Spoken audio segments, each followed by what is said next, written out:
The day's finally come! We're off to meet the Tsaritsa of Snezhnaya! What is she planning? And why does she need the gnosies? Soon, we'll have our answers! Guess this'll be the end of your journey that your sister mentioned. What is she expecting you to find there? Snezhnaya still feels like a long way away. Hopefully, there'll be plenty of time to relax, eat some good food, and have fun before we arrive. But whenever Paimon gets thinking about how our destination is right around the corner, all these questions come flooding into Paimon's head. It makes her so nervous. Yeah. Anyway, enough about all that. We can't start the final leg of our journey with that kind of mindset. Just think. We've fought dragons and sea monsters, defeated creations of the gods, faced prophecies of doom and the threat of the abyss. Heck, we've even been to the moon! With all that experience under our belts, how could we be any more prepared? Sure thing!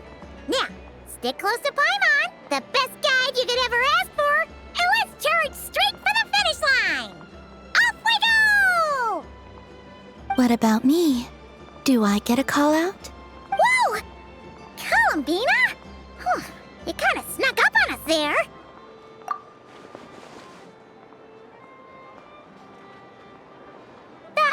Don't look at Paimon! Paimon didn't sell you out this time! Oh, so it was you!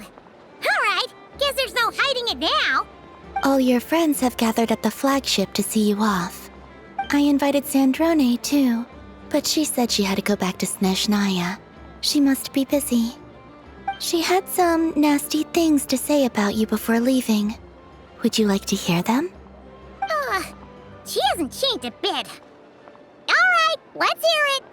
If they're heading to Snezhnaya, I'll bet it's to cause trouble for Her Majesty the Tsaritsa. Attending a farewell party for people like that would not be a good look for me right now. Also, please tell them not to count on getting help from a Fatui Harbinger in Snezhnaya. Our time working together was not terrible, precisely, but we're on different sides. So when you get there, don't do anything to make life difficult for both of us. Well, that definitely sounds on brand for her. The attitude, the reasoning. Alright, we'll do our best to keep our distance then. No, you've misunderstood. I think she means that she'd like you to go see her. As long as you don't make things difficult for both of you, you'll be fine. You really have to read between the lines with Sandrone. Go on, get to the flagship. Everyone should be there by now. I told Lauma that you once treated me to a truly unforgettable meal. Today, I want to return the favor. It's my gift to you. It's definitely nice to be treated, but hopefully by this point, you know that you don't owe us any favors. The moon of Nodcry will always give you a warm welcome.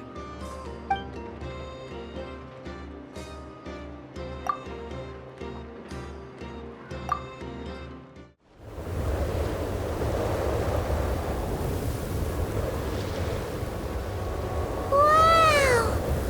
Pure white as far as the eye can see! It's so pretty! Come on, keep up!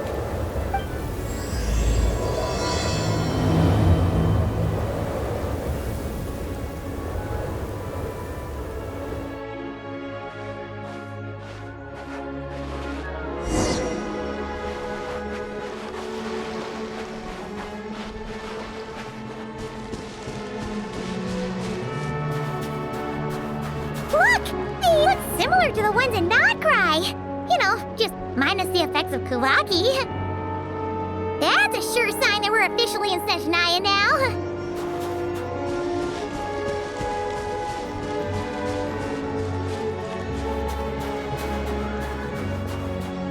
There's gotta be a treasure chest around here somewhere.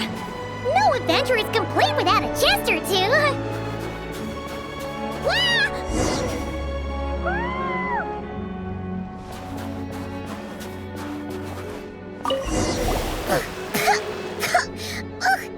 Paimon got a mouthful of snow! Ooh, it's so cold!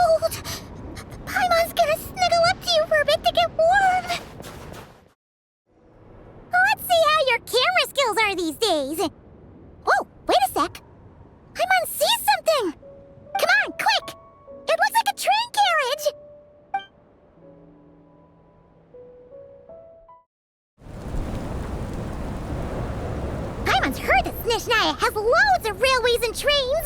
This must be one of them. But why is it abandoned? Ooh, it's still so cold. Ooh, I don't know. Maybe. Also, is it just Paimon or is the snow getting heavier? Yeah. So it can't just be because of the cold. It's hard to describe, but Paimon feels so weird. She's never felt like this before. Everything feels heavy. Getting kinda dizzy, too. Oh, no need. Paimon's just feeling a little low on energy. That's all. It's nothing serious. Not worth ruining our travel plans over. Yep, sure thing. Snezhnaya, here we come!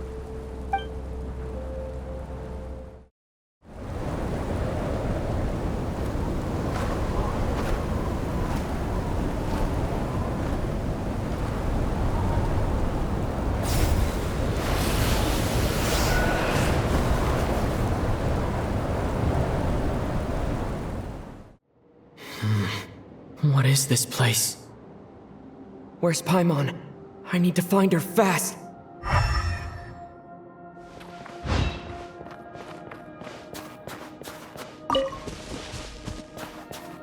Paimon! Paimon!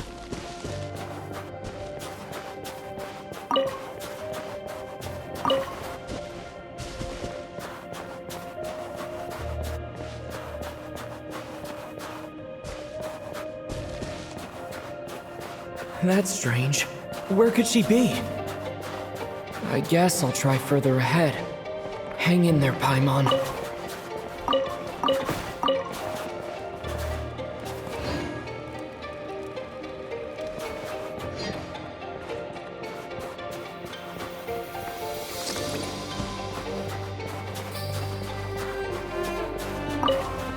Is that a train carriage? Maybe I can get up from the inside.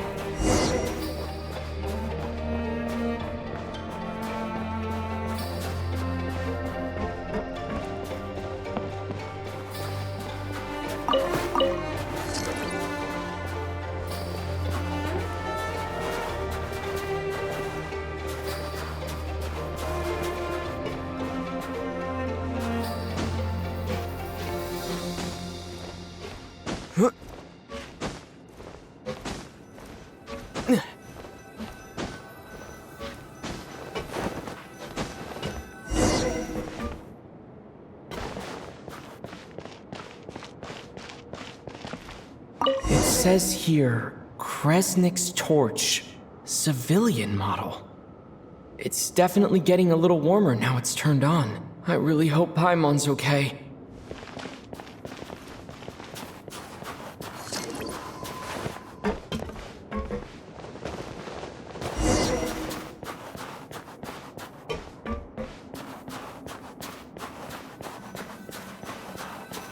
What was that strange sound? I can't tell if... Paimon? Paimon, is that you?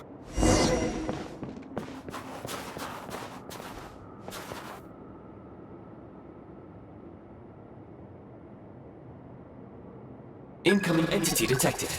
Authorization granted. Initiating original. Hello, Descender, who's reached the eve of tomorrow. Eye of Grey at your service. Time since last activation.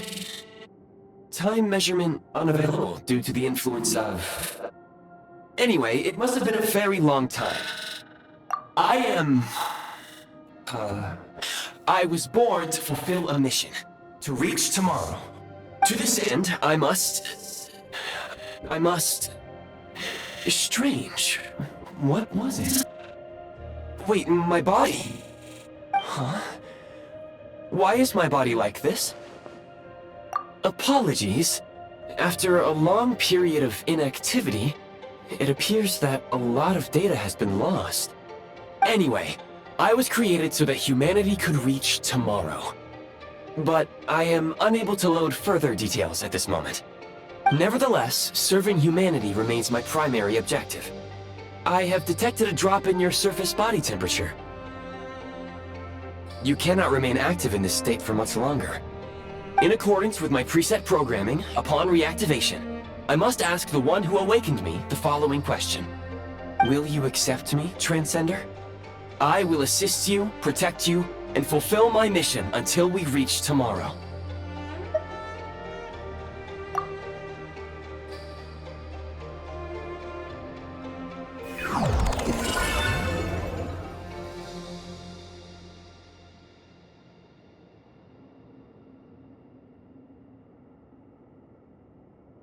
You have made a very wise decision.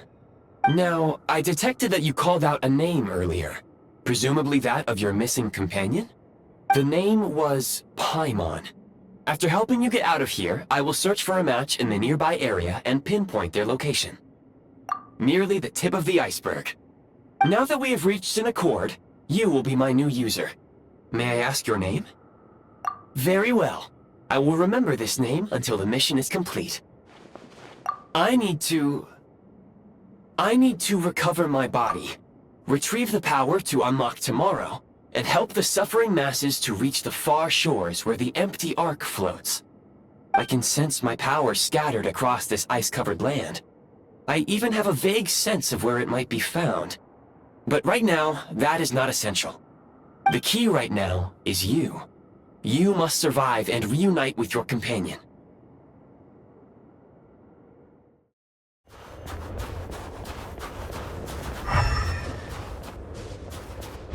Signs of physiological activity detected in the distance.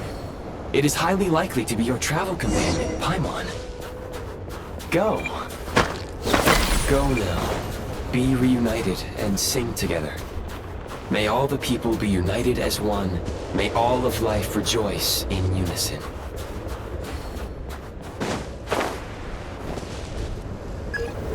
Approaching the target location, scanning for signs of life. Life forms detected. 2. Affirmative. However, that is not the reason for my confusion. According to my database, this location is a train station, meaning the number of life forms is unusually low. Real-time environmental data suggests that the train station may no longer be in use. But whatever the situation, please exercise caution.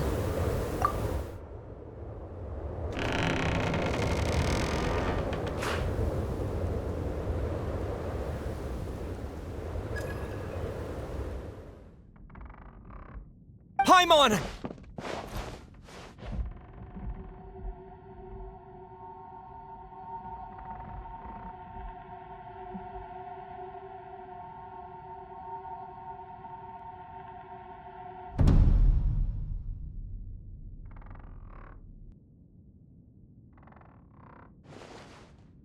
Who are you? Don't worry. She's only sleeping. You must be the Traveler. She called your name repeatedly while attempting to battle her way through the blizzard. Newcomers to Snezhnaya struggle to adapt to the sheer cold at the best of times. Lately, even the locals are suffering, with a powerful monster having summoned a bitter snowstorm. You two must be very important to one another. You should take more care not to get separated. Your eyes. Are you Conrian? There are indeed some Conrians left in this world who survived the cataclysm. But I doubt that is news to you. It would be unwise to interrogate my identity here. Focus your attention on your travel companion instead. We will meet again very soon.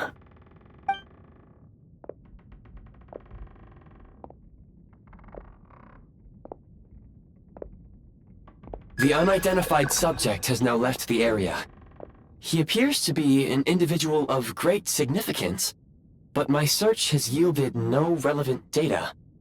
I will try searching the database again. Against the odds, your companion is safe and sound. The other person even left a blanket for her.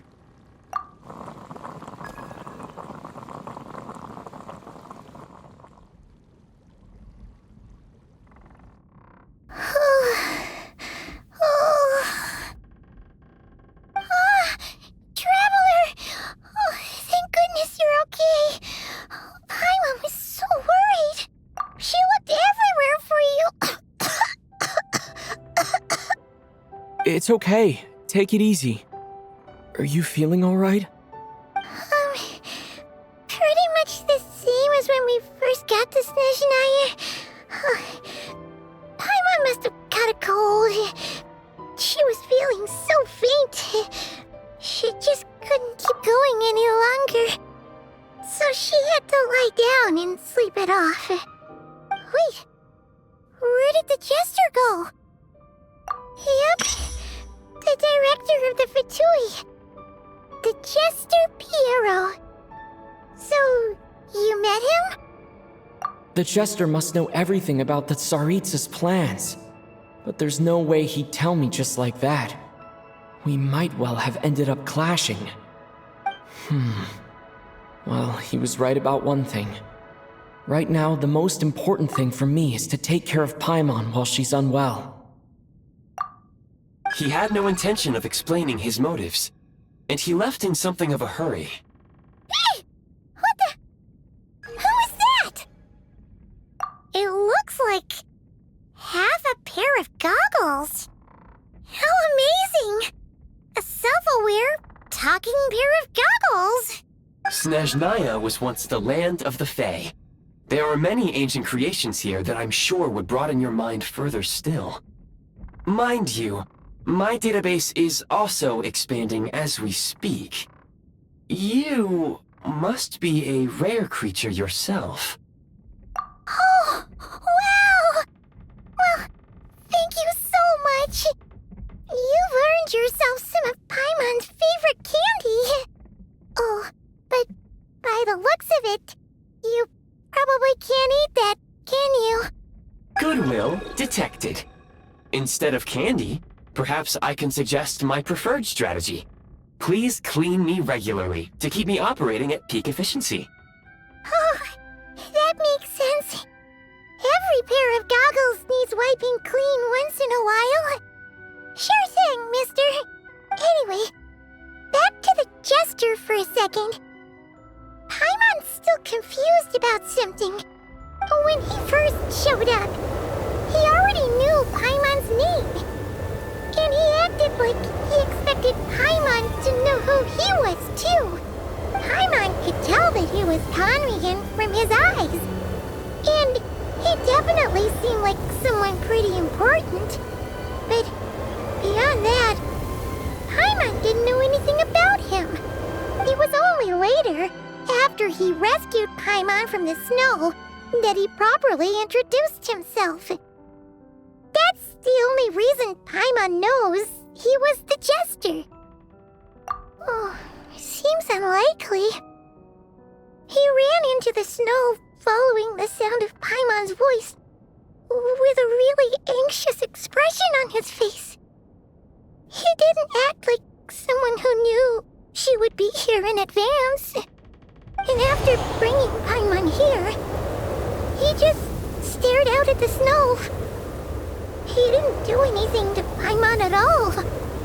In fact, he barely said anything. Wouldn't even answer any of Paimon's questions either. Paimon didn't feel unsafe around him, and he didn't seem to have any ulterior motives. For all we know, he might have just ignored Paimon's questions so she'd give up and go to sleep. Please allow me to interrupt. Fatui and director are unfamiliar terms. May I ask for clarification? Wait, you've seriously never heard of the Fatui? Oh, they're like the Tsaritsa's inner circle. Really powerful people. And the director is their boss. Understood. Since they hold elite positions and serve their god directly, it stands to reason that they would conduct themselves with due decorum. I am inclined to agree with your assessment, Miss Paimon. I did not detect any ill will from the gentleman in question.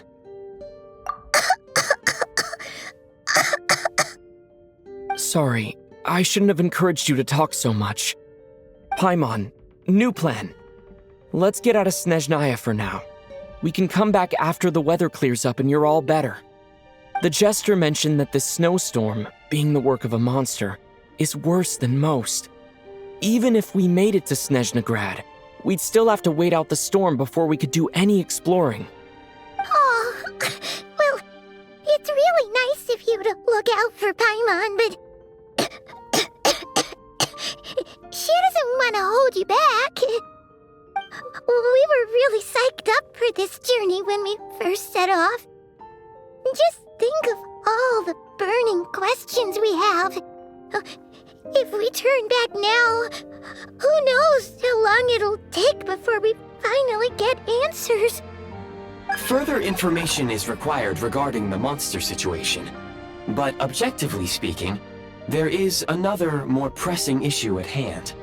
At this point, we have traveled a significant distance into the blizzard. Were we to turn back now, the road would be extremely treacherous, especially since we would need to travel on foot. If, however, we continue onward, there may be a better solution. Do you remember what I said as we neared this location? I told you that this is a train station. While it has evidently fallen into disuse for unknown reasons, the tracks remain intact. We can break through the blizzard and forge ahead by driving a train. That is the Snezhnayan way. There is a small town up ahead, which would be the perfect place for Miss Paimon to rest and recover. Paimon thinks Goggles here makes a great point. Let's do that. Oh, come on. Don't worry. Think of all the traveling we've done so far. When has Paimon ever gotten sick before? Practically never. 'Cause she's in great shape. Sure, she's a little tired right now, but it's sure to clear up on its own. Affirmative. Should you ever need my assistance during your future adventures, please call for the Eye of Grey whenever you wish. Otherwise, I will remain silent to avoid causing any unnecessary distraction. Now, please follow me to the train tracks.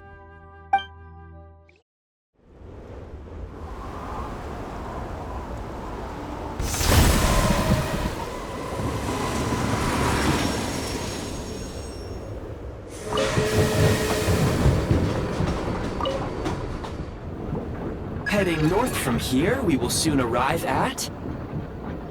Wait, there's an error message.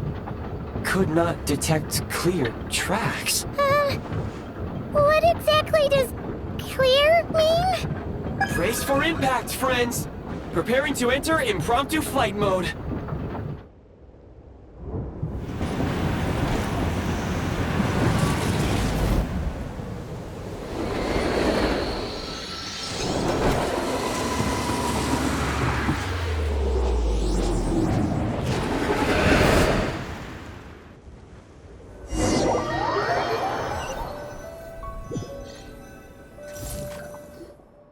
How strange. Not only was the station's status different from my records, but even the railroads and the terrain itself have changed substantially. Yeah. Thanks to your quick reflexes. My sincere apologies for putting you in danger. I'm afraid I'm as confused by all this as you are. Agreed. This is likely a consequence of outdated railroad data. The discrepancies between the old data and present reality are far greater than I anticipated. Fortunately, our crash landing has at least brought us much closer to the town. According to the data, anyway. Your data had better be right this time. I can assure you, it certainly is. Please look this way, and you will see a Kresnik's torch. It seems our ill-fated train ride was a blessing in disguise. We have taken the shortest possible route. Rest assured that I will take user preferences into account next time I plan a route. Next time, I will get it right. Excuse me, is there an inn nearby? I'm sorry, but they've all closed.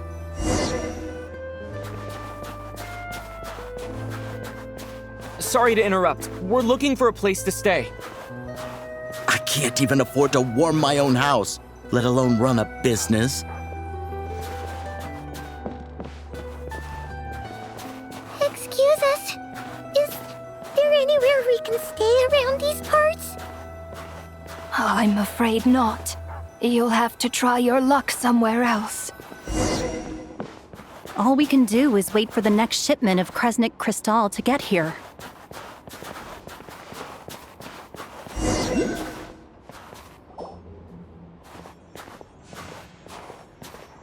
Hi there. Do you know if there are any inns still taking guests in this town? Doubt it. They're probably all closed. No one has enough Kresnik Crystal to heat their own homes, let alone a business. Oh, what a bummer. I clocked you a while back. You adventurers or something? We don't get many tourists in inland Snezhnaya these days. Why's that? Because of the snowstorm? In part. But the bigger reason's Project Stuzha. Since it's Her Majesty's will, we have to put up with it whether we like it or not. Oh, sorry. I assumed it was common knowledge by now. Basically, the Tsaritsa is planning something big. Something that requires an enormous amount of energy. Even if they used all the surplus Kresnik Crystal in Snezhnaya, it still wouldn't be enough to meet demand. So, the VII passed a resolution requiring all factories and households to reduce their energy consumption. The policy has thus been charmingly named Project Stuzha, meaning bitter cold. Bitter cold? So, like, it's gonna be a cold winter, folks? You're all gonna have to find a way to get through it? That kind of idea? Pretty much. When you're broke, you scrimp and save. When it's cold, you huddle together for warmth. There's always a way to stretch things out to make ends meet. Trouble is, if you stretch someone out like an elastic band for too long, who knows if they can ever bounce back. You know what? Come with me and see for yourself.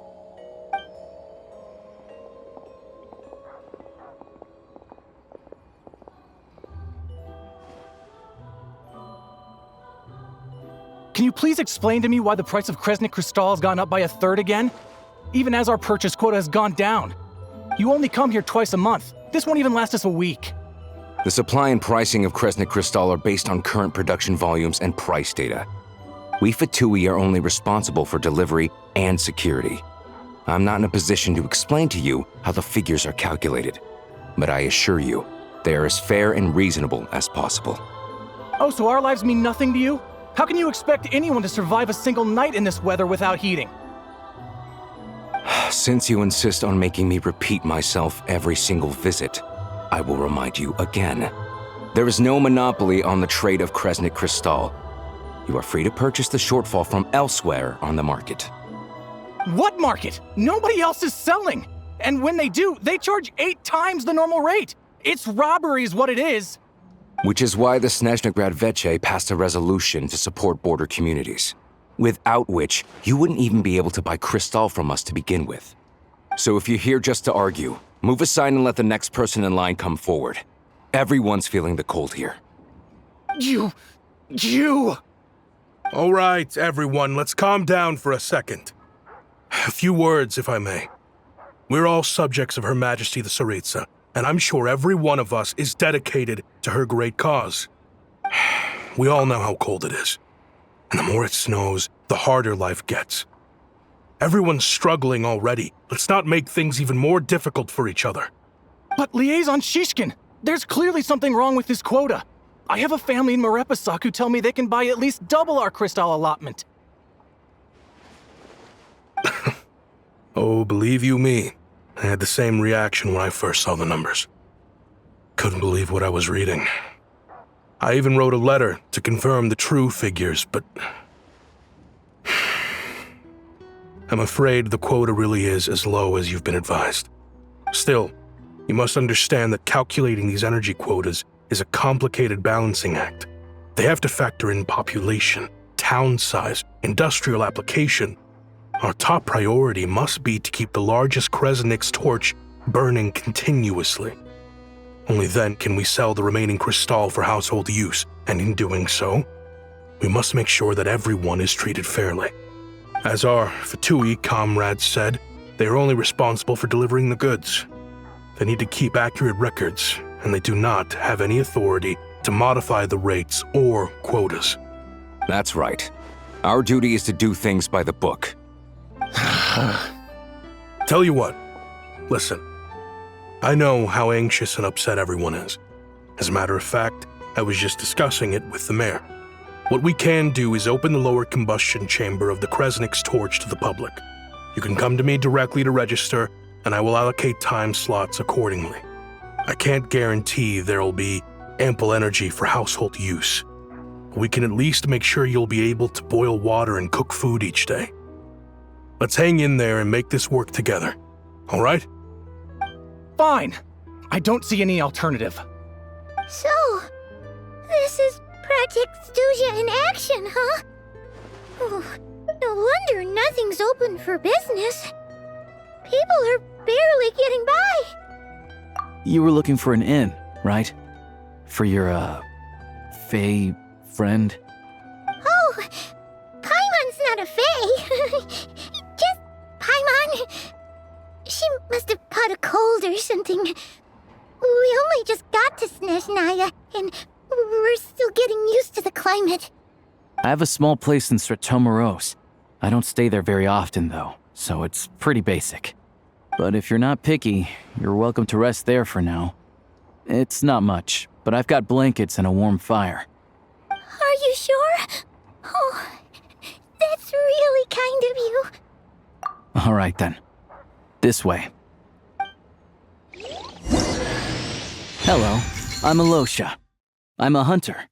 Though, if you've talked to any highwaymen, you might have heard a different side to my story. But anyway, let's keep that between us for now.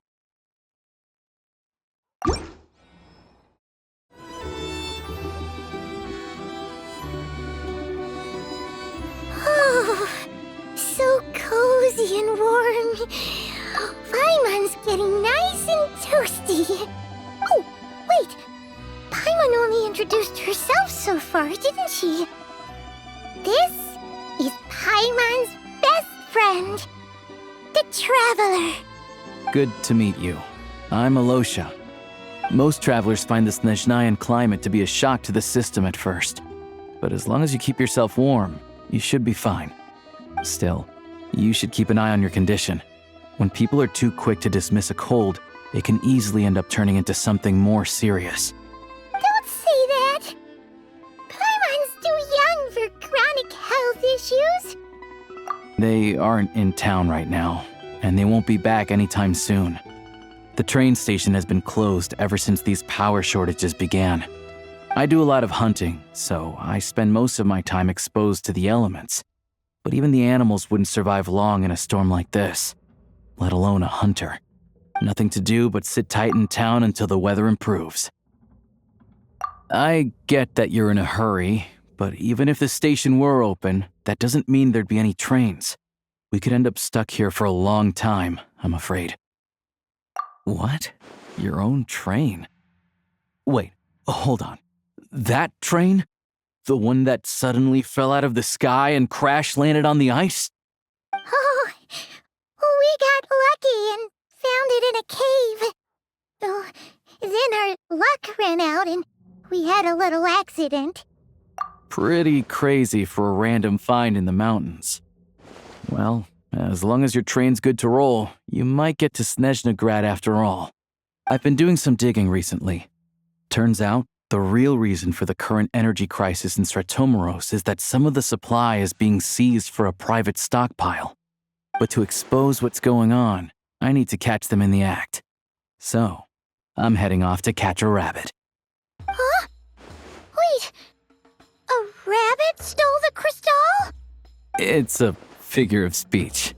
Real rabbits couldn't pull this off. They'd prefer carrots to Kresnik Crystal anyway. Shishkin, Mr. Positive Attitude, let's all get along now, shall we? Him? Really? Paimon never would have guessed.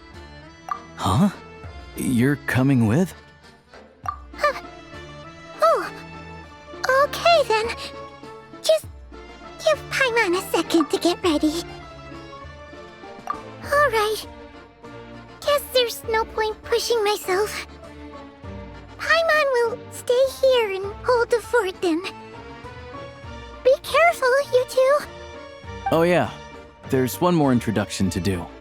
Tagarin, get in here. Oh, a doggy.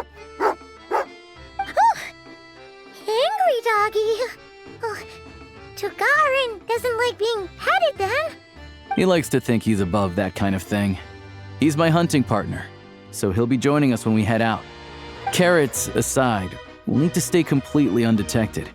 We can't risk spooking our rabbit, but there's no telling which burrow he'll scurry back into. First, we need to find a way into the train station and see if we can find any real freight data. Shishkin's figures can't be trusted. Then, we get Tugarin to catch a scent and find out which way the crystal went. What are you eating? Oh, check it out! When you're all out of carrots, try turkey! Good doggy! Good doggy! A fellow dog lover, huh? Yep. And rabbit lover. Carrots are great too, you know. Good to know. Eat up, Tugarin. We got a lot of work to do.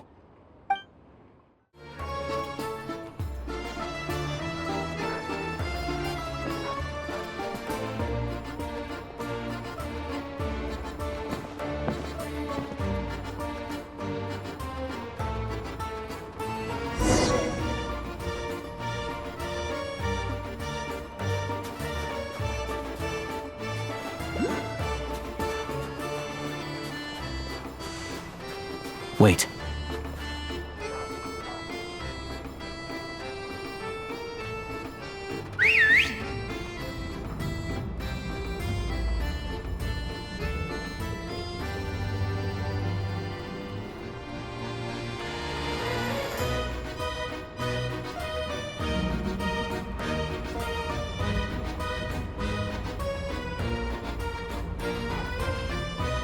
Nice work, Tugarin.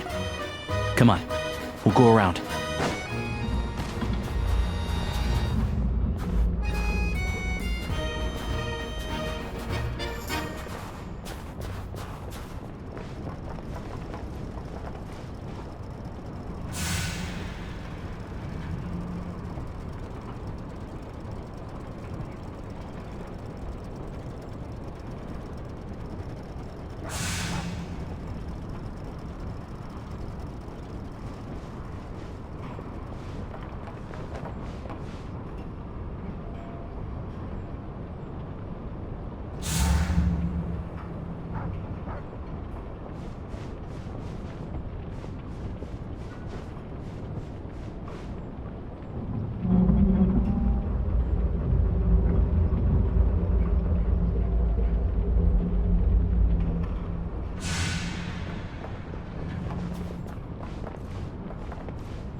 This way. We'll enter from the upper floor.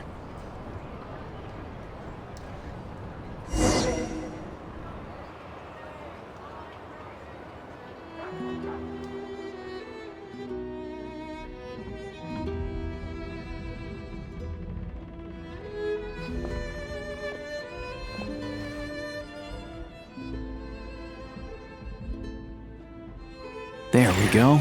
A freight list. Straight from the Fatui. So Shishkin won't have had the chance to doctor the figures. Looks as new as the day it was printed. I guess no one bothers reading these unless they have ulterior motives. Yeah, this is all we need. Come on, let's get out of here, then go track down the crystal. Tugarin's a keen hunter, and catching rabbits is his specialty.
Anywhere there's a stove, there'll be the scent of Crystal.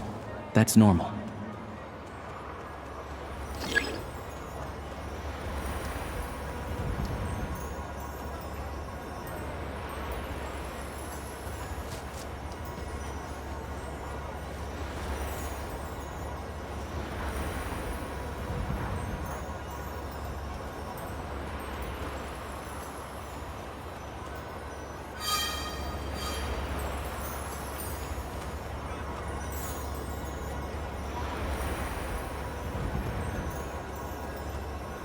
But if he picks up the scent of Crystal somewhere and there's no stove around, that's how we know something's up.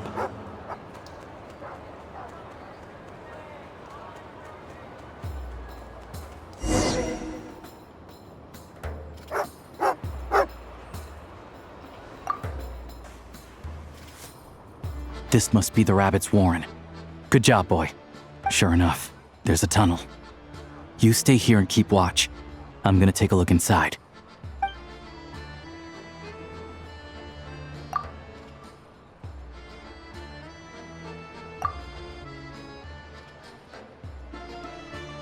Thanks for looking out for us. Things are getting tougher by the day. No need to thank me, it's my pleasure.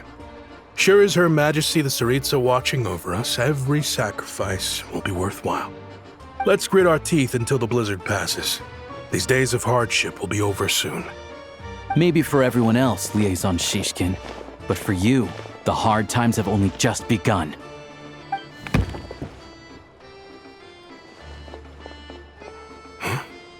Who are you?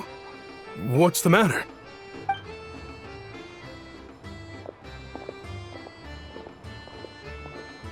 I just had a question for you. Why, when times are as tough as this, would someone hoard more Kresnik Crystal than they could ever use? All the crates here are from the most recent shipment, but they weren't brought here for sale. Instead, they were secretly stashed away. Would you be able to shed any light on the situation, Mr. Shishkin? Me? Why, I have no idea.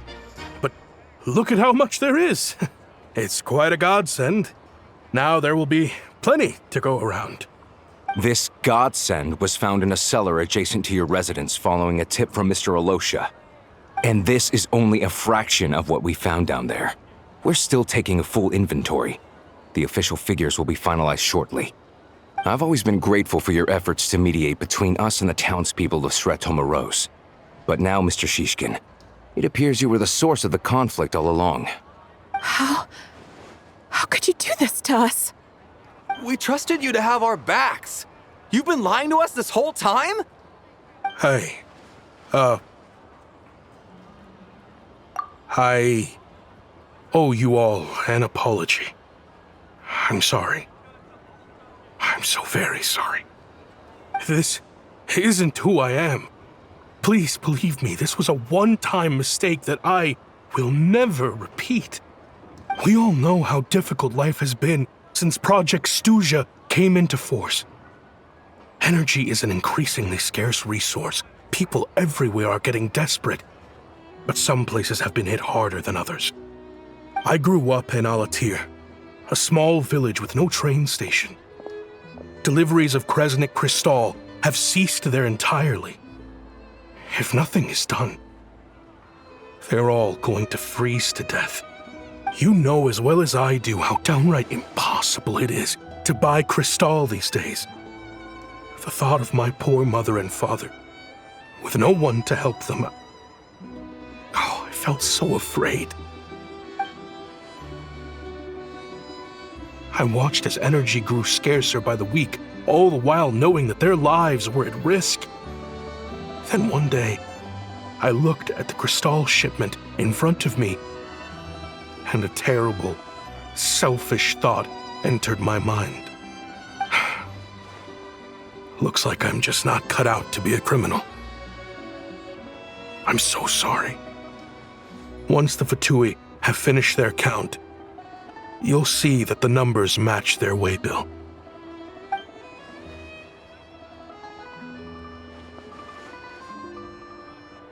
I have the official Snezhnayan quotas here.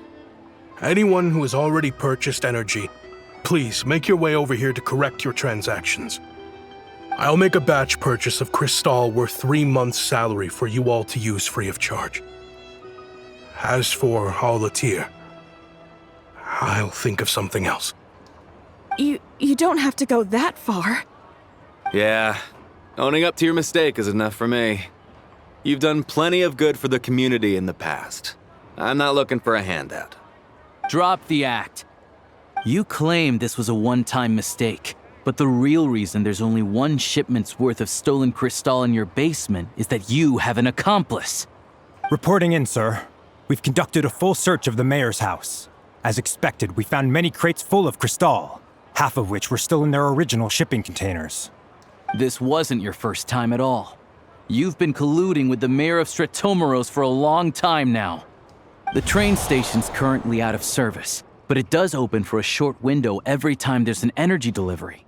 And every time a train pulls in, you're there on site to take inventory and oversee the workers unloading the cargo. The mayor handpicks said workers. Per his instructions, they transport the crystal by tunnel at night to the mayor's house, and he sells it out of town. But since he can't get the goods out of town by train, he had to arrange an alternative method of transportation. This meant slower sales, which gave me plenty of opportunity to catch him in the act. Wait, the mayor's involved in this too? Preposterous. What proof do you have of any of this? Basic math. I've spent a lot of time lately counting carriages as the snowstorm rages. Counting carriages? What? The energy consumed by a train depends on its total weight. And since energy is a limited resource right now, it's fair to assume that every carriage is packed full. So, if we take the energy required for the Kresnik's torch, add the sales figures you provided, then compare that figure to the train's theoretical cargo capacity, guess what? The numbers never match. It's always off by 1 or 2 carriages worth. This time, you set a new record. 3 carriages missing. You mean to tell me that you sat around outside, counting carriages, in this weather? I'm a hunter. I have 2 options. Hunt or starve. Well, I've heard enough. The evidence speaks for itself. Take Shishkin and the mayor into custody and escort them back to Snezhnaya.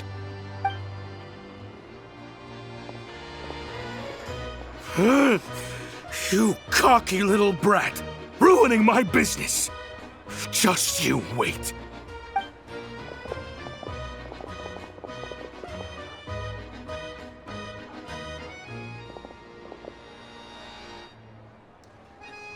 Yeah, something felt off, so I just followed my gut. Math isn't my strong suit, though.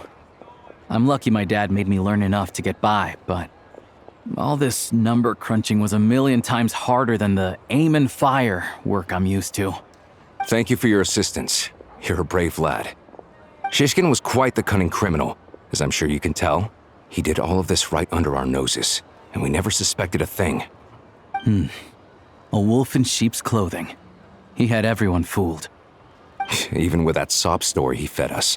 He was probably trying to keep the mayor out of it, not just mask his own motives.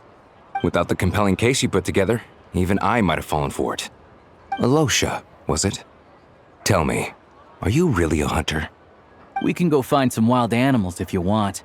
I'll fire off a couple of shots, and you'll see whether I'm the real deal. I didn't mean to cast suspicion on your identity. It's just, well, I'm sure you've heard of the Rokot. Recently, they've been recruiting people with your kind of talent. They hide in plain sight under false identities, working against Project Stuzha, sometimes directly opposing the Tsaritsa herself. They aren't a violent organization, and their goal is to improve the lives of the common folk. But still, as a member of the Fatui, I wouldn't be doing my job if I didn't keep tabs on them. First I've heard of this. I don't really keep up with what goes on in the city. All I know is, people who don't mind their own business in the city end up paranoid about everything.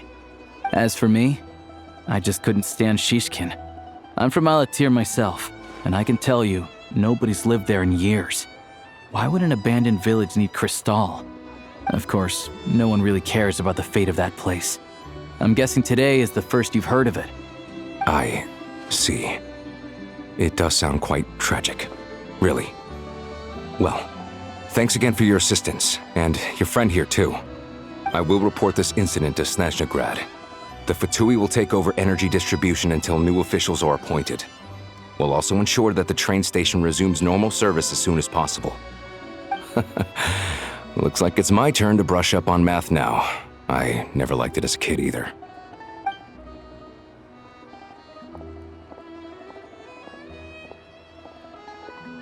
Don't mention it. Isn't the soldier overseeing the delivery supposed to verify the quantity of the goods? Was he just careless? Or was he being paid off too? Who knows? Excuse me. I'll take a share of Kresnik Kristall too. Thanks.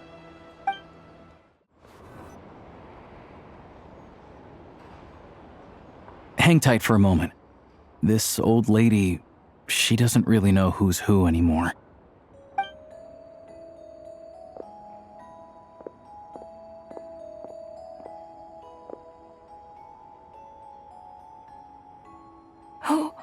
Oh, grandson. It's so cold today. You must be freezing. Ma'am, it's me, Alosha. Alosha? Alosha who? You know me. I came by earlier today. Cleaned the ashes out of your stove, gave you some warmer bedding, and washed your back. I'm sorry, I don't remember. Now, how often do I get to see my grandson? Hmm? Come on, take a seat and relax while I fix you something to eat. It's okay. You just rest. I'm fine. Oh, you. It's nice to come and visit your old granny once in a while, isn't it? Sretomaros, a good town. All sorts of things to do and people to meet. And the local officials are good to us. Sit down, come on, take a seat. I still have some fruit left. Let me get it for you. Please, don't get up on my account. You need to rest. Where's the fruit? Right under the basket by the door. Or maybe it was on the bedside cabinet.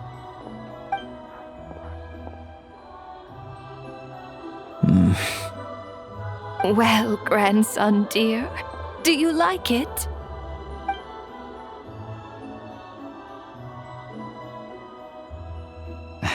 Very much, ma'am. It's delicious. Good, good. Wonderful. You don't need to save any more for me next time, all right? Fresh fruit is hard to come by at the moment. You should eat it as soon as you get it. Oh, I don't need it. I'm fine. But if you like it, come back for some more soon.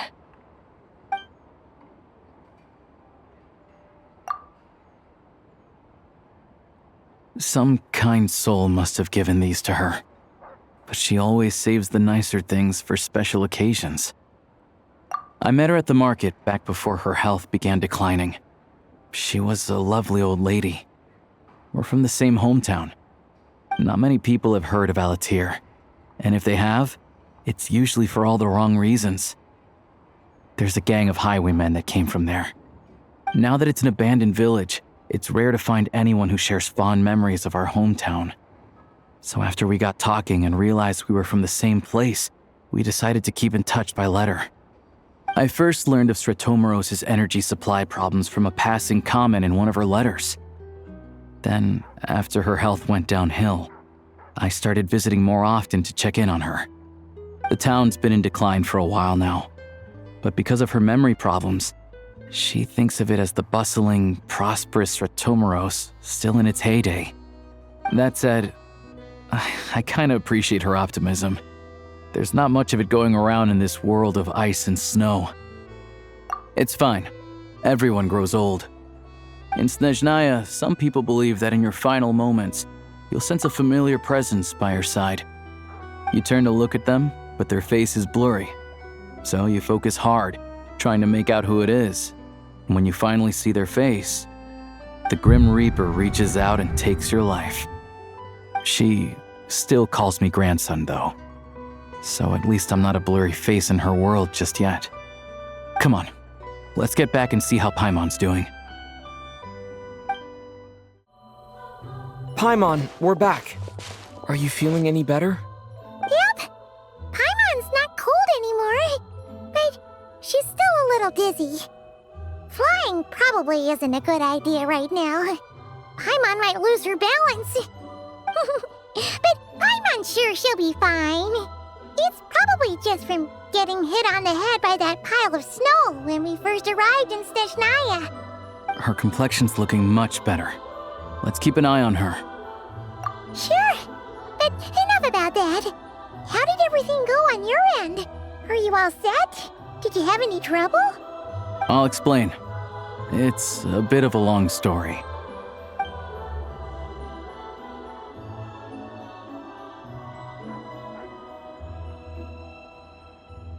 Jeez, you guys got pretty busy. Sounds like the liaison officer and the mayor were running quite an operation. Good riddance to both of them. It's a good thing you managed to catch them. So, you said the train station will open again soon, right?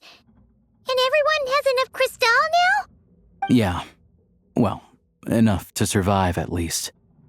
Project Stuzha isn't going away anytime soon. People will still have to scrimp and save to make ends meet. Don't know. The goal of Project Stuzha is to gather energy for the Tsaritsa, but no one knows where that energy's going. It's never been made public. The thing is, we were told that the project would only last for 6 months, but time and time again, they keep extending it. Extending it? Does that mean the Tsaritsa's plan isn't going very smoothly? That's what everyone suspects. In principle, any proposed extension needs to pass by majority vote in the Snezhnaya VII. But even though opposition has been growing, any detractors end up caving into political pressure from the rooster, Pulcinella. He's the chair of the Snezhnaya VII and a key figure in the voting process. He has the backing of many powerful and influential people. How come the Fatui are picking on ordinary people even here in Snezhnaya? I don't see it like that. Fundamentally, the Fatui will always think and act in the Tsaritsa's interests. But that doesn't mean they don't care about the plight of the common folk. The only reason Stratomero still receives crystal shipments is because of a relief proposal put forward by the rooster himself. Then there's the Fatui soldiers providing support in every corner of the nation. Even the Northland Bank provided some mora for disaster relief, and they're as conservative and indifferent as they come. It's just that the rich and powerful in their fancy palaces live in a completely different world from us. There's always going to be some conflict when those worlds collide. Yeah, well, even though we all believe in Her Majesty the Tsaritsa, there are still many differences of opinion on how best to tackle the big issues of the day. Regular folk don't have an easy way of getting their voices heard in Snezhnaya, while the rich and powerful are either unwilling or afraid to speak out for all sorts of complicated reasons. The Rokad provides the disaffected with false identities and an outlet to vent their frustrations. Of course, an organization like that exists in a gray area. The moment the Veche think they've crossed a line, there's sure to be a crackdown.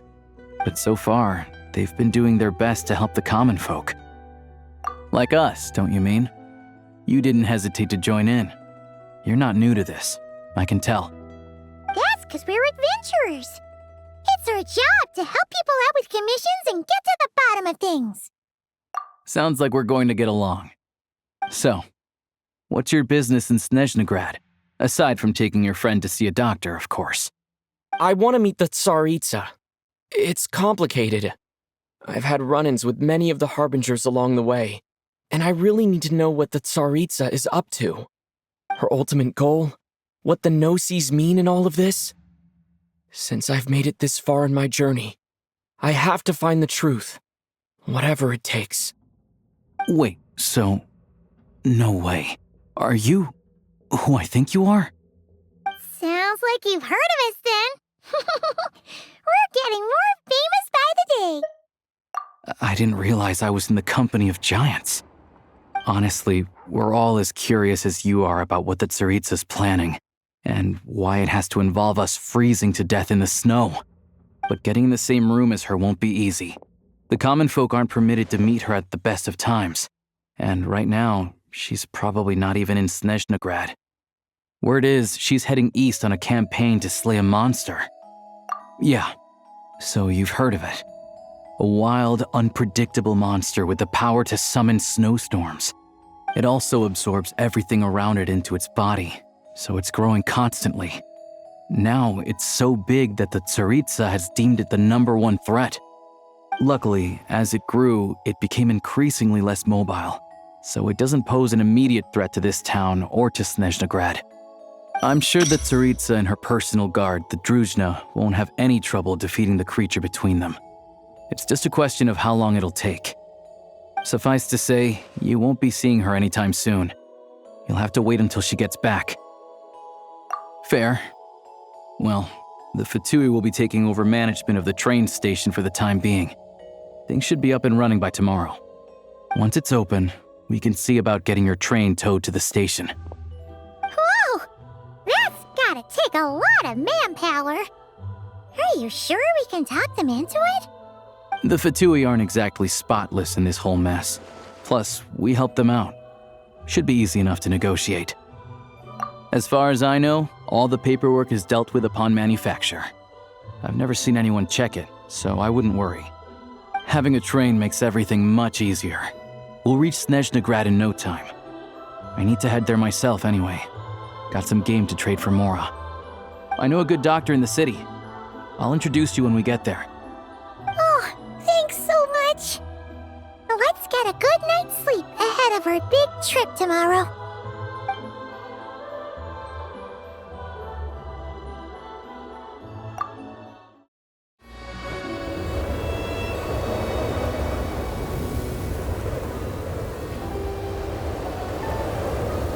Drive carefully, all right? You don't want to end up in this situation again. Also, I don't think I've seen a train like this before. Is it a new model or something? Not a fan of small talk, are you? Anyway, take this. It's an up-to-date map of the Snezhnaya rail network. All the track switching is automated. So, as long as the train's moving, you don't need to worry about collisions or anything. We'll leave you to examine the train's conditions yourselves. Fingers crossed nothing's broken. I doubt Sratomaros has any engineers with experience working on this model. Shouldn't be a problem. Thanks for everything. All right then. Have a safe journey.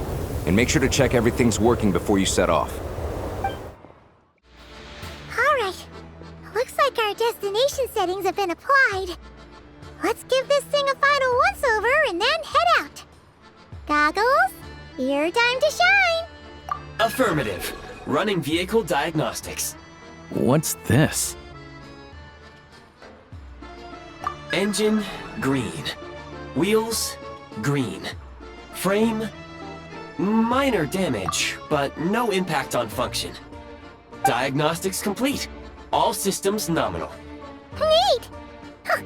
Paimon still can't get over the fact that you just found this tech lying around in a random cave. I've lived in Snezhnaya my whole life, and I've never heard of an interactive, talking train autopilot. Strictly speaking, I wasn't designed purely to drive trains, though I doubt you have any interest in navigating the practically unreadable operator's manual yourself. All configurations are complete. Should you require any further assistance, please call for the Eye of Grey. Oh, nope. Paimon's gonna find a warmer seat.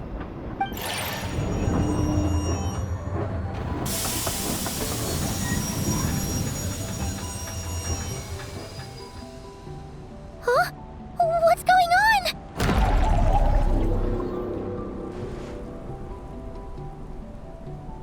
Oh no.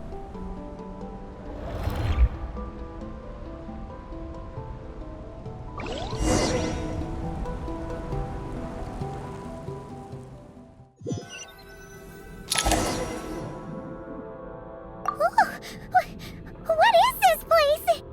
Traveler, are you okay?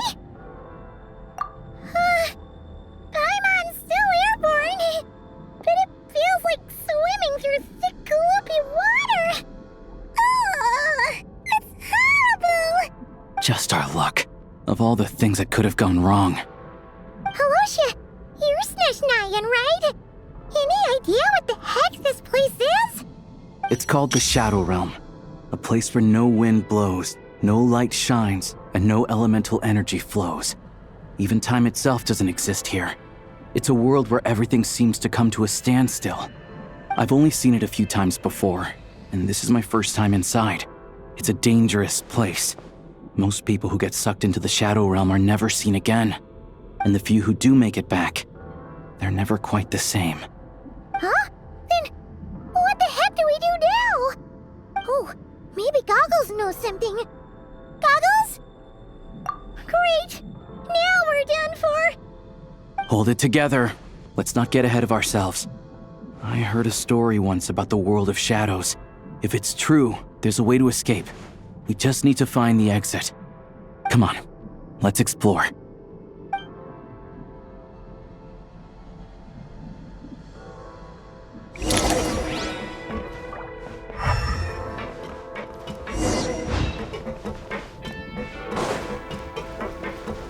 Look at these Fatui! It's like they've lost their minds! Their shadows have been devoured. They're no longer amongst the living.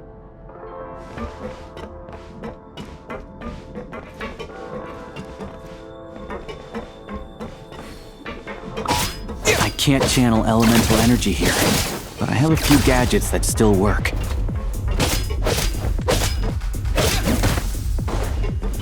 I failed.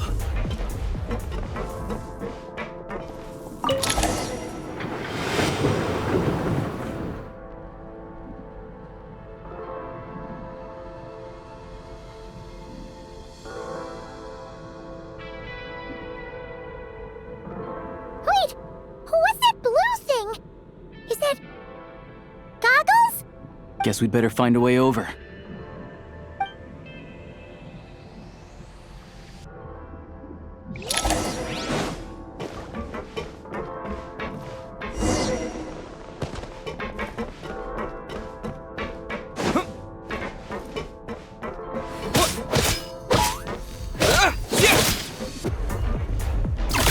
This is the last one. What do we do next? Play it by ear.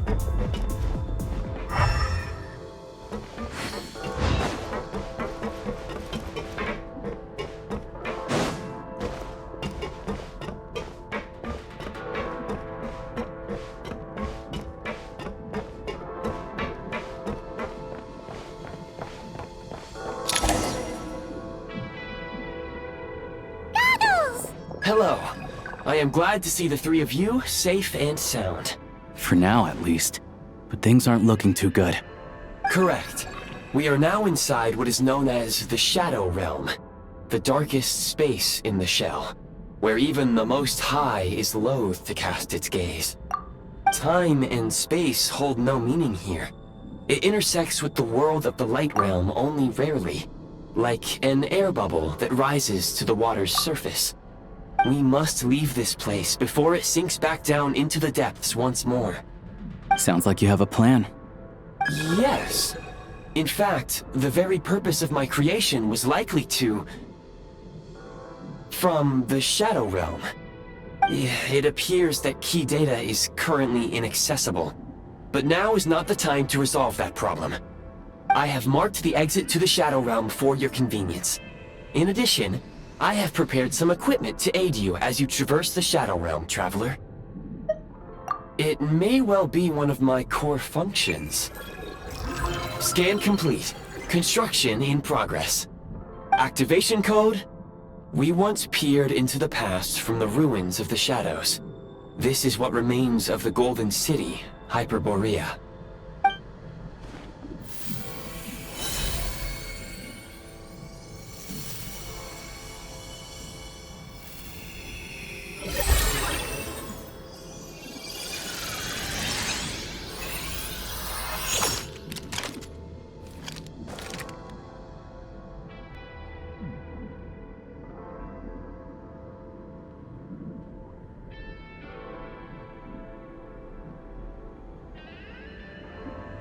Whoa!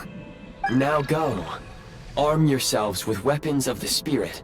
Bring down the walls of the stronghold, and extinguish the flaming arrows of the wicked. Is this a gun?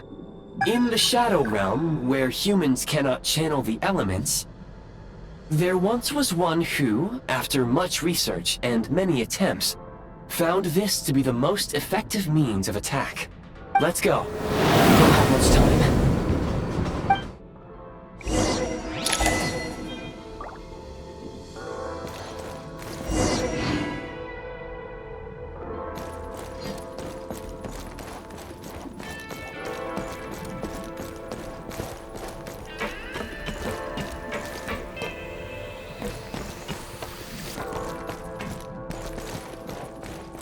When you encounter small obstacles, you can simply clamber over them.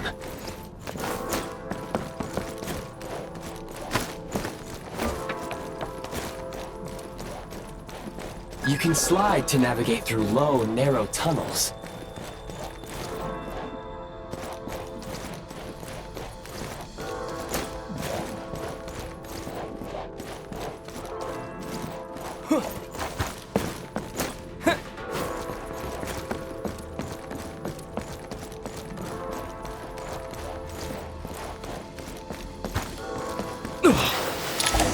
Obstruction ahead.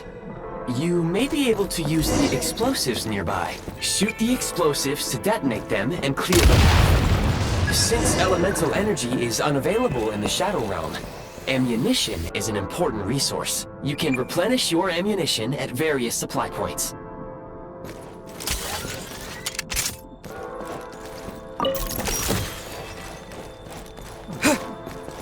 For long-range targets, try using the scope to line up your shot.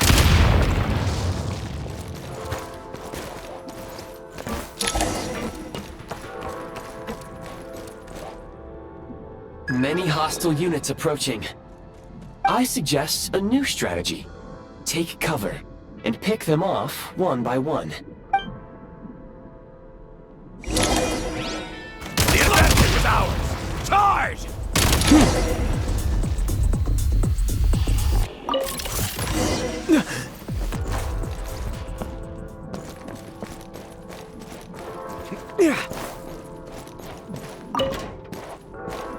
More enemies detected. Try attacking with the newly unlocked Assault function.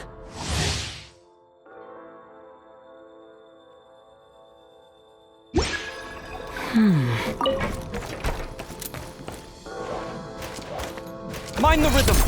Reload!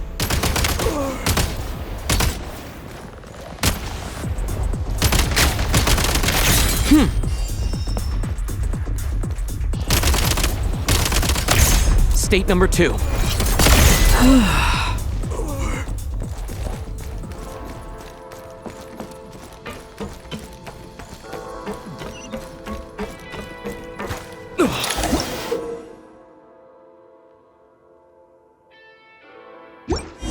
Aim at the freeze mark and pull the trigger to move using the rope.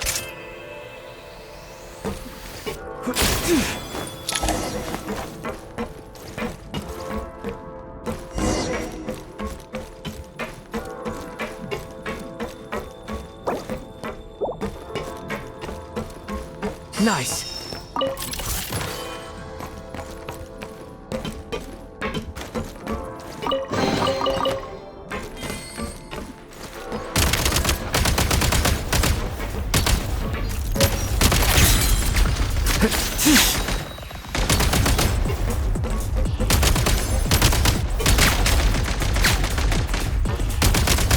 Gotta recharge! Taking cover! Light him up! Where's the...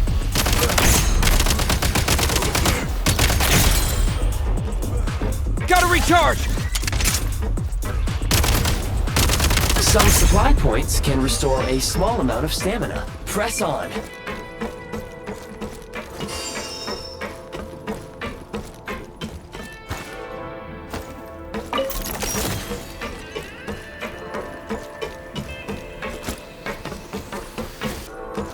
You should be able to use the prime ice construct left here to cover long distances.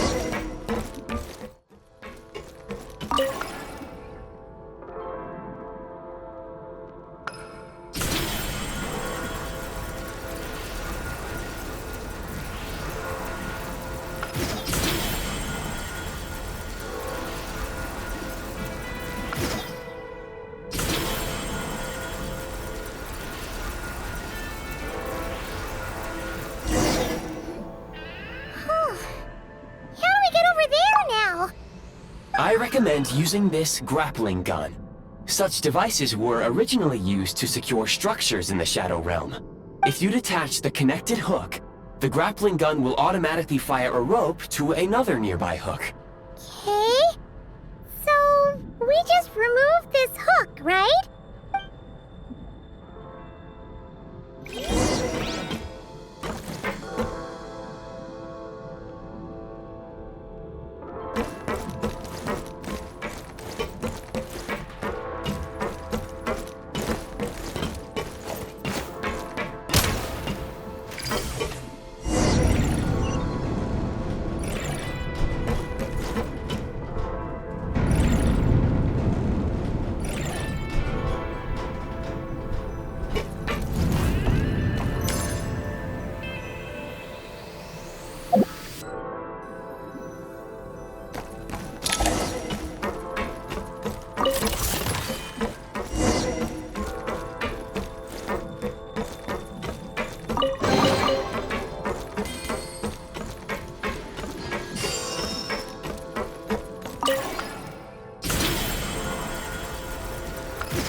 Back in business.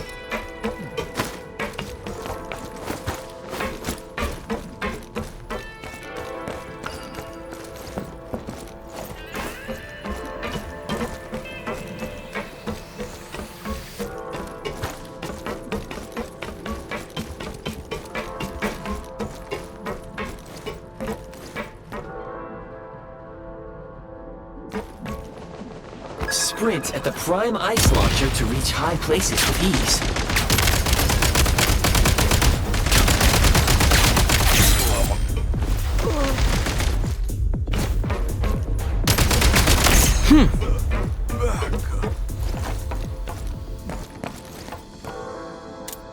State number 2.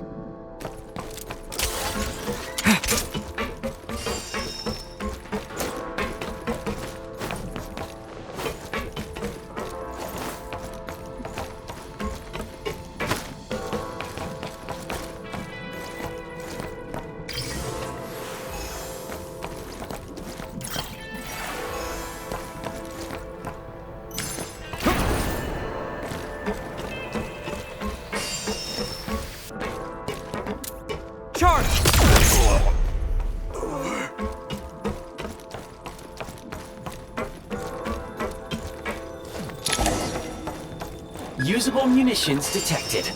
Frag crystal.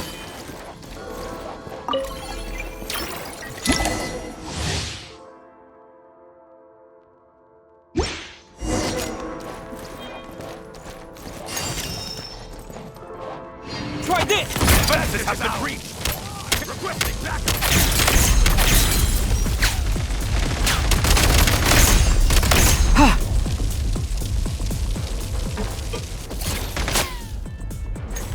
Demolition time! Gotta recharge!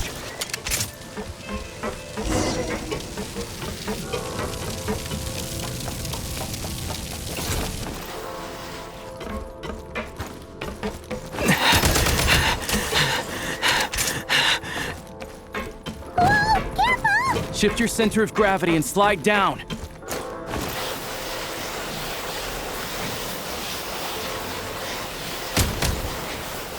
Reload!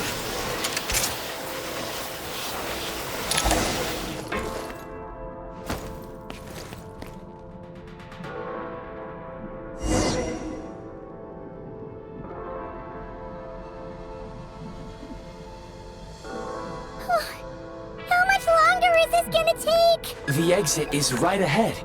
We are very close now. However... It's like they're trying to keep us trapped here. That platform and the carriages are swarming with undead Fatui. Guess we gotta storm through.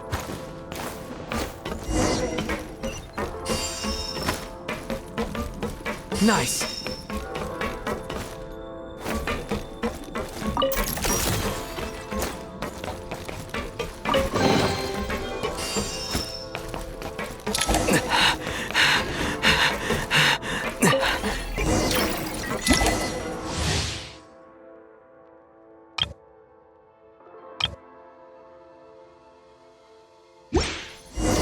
You may find switching to assault mode makes your attacks more effective.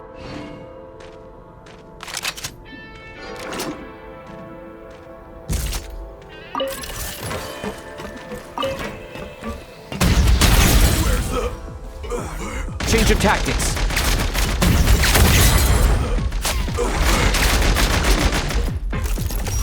Switch mode.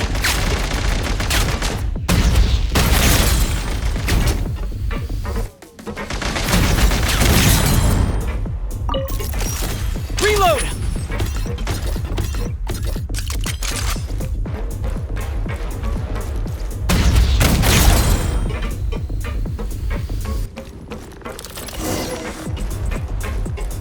Time to catch my breath.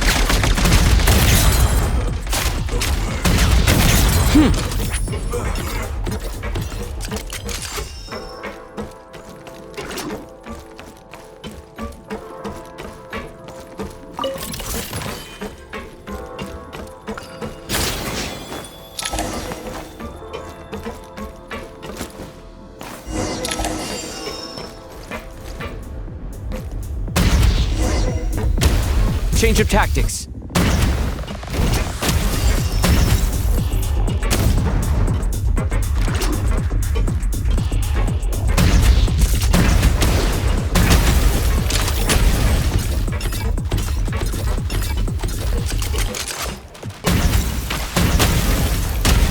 Change of tactics.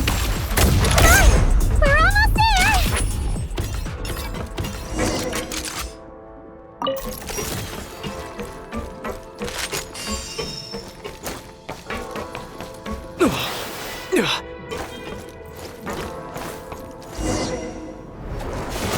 Huh?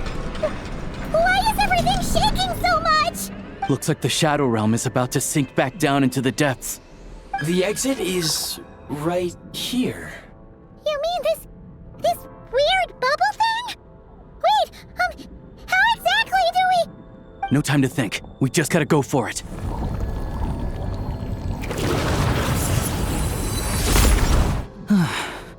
Looks like I was right.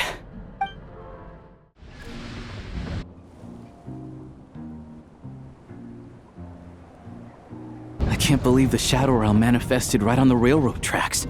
It's almost unheard of. Lucky we made it out. All thanks to you and that awesome gun. Ah, so you have heard of the Golden City before? Yeah, it came up a whole bunch in Nokrai. You're a pretty neat surprise in that sense, aren't you, Goggles? We had no idea they left cool gadgets like you behind. Make no mistake, it was a team effort. For a first-time firearm user, your performance was quite outstanding. For as Alosha said, it is highly unusual for the Shadow Realm to manifest in a place like this. But we should still watch out for similar dangers ahead. Oh, let's hope not. If anything else goes wrong with this trip, Paimon's gonna have train trauma for life. The Shadow Realm can appear anywhere, not just on the railroad. I am simply advising that we take sensible precautions. Now, if you wish to further calibrate and upgrade your firearm, you may do so over there, provided you have the necessary components. Please take a moment to catch your breath while I repair the body of the train. Amongst other things, this will ensure Paimon is a little warmer while on board. Oh, thanks, Goggles. You're a trusty train conductor. Well, maybe trusty isn't quite the right word, considering. Anyway, at least you get the job done. Yes, of course. And just like the Eye of Grey, I am sure it will be a great asset to you in your future adventures. If not the trustiest, then it will at least get the job done. Let's get some fresh air while the Eye of Grey fixes the train. Yeah, sure. Paimon wants to forget all about the Shadow Realm. It was so creepy in there. Stretching her legs might help take her mind off things.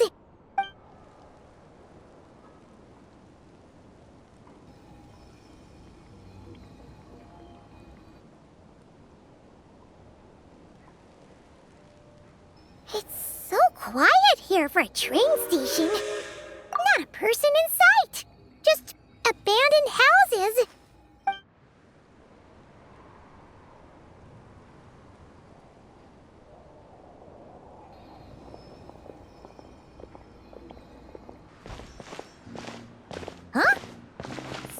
repair?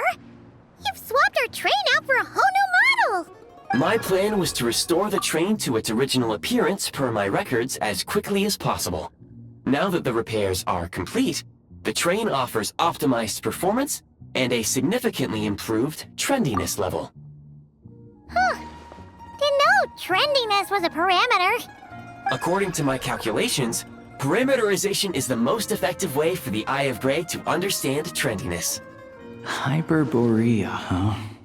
I'm sure I've heard of that in a story somewhere. What an incredible little gadget you are.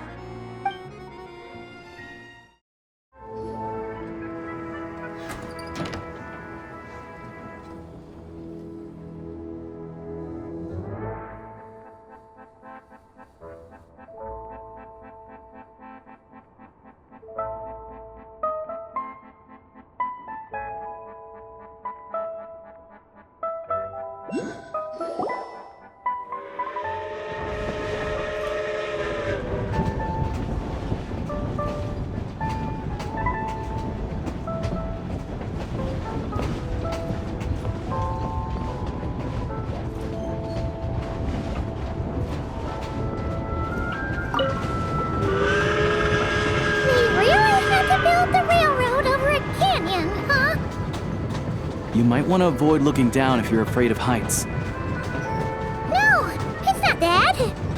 Paimon's just praying that we don't have yet another accident.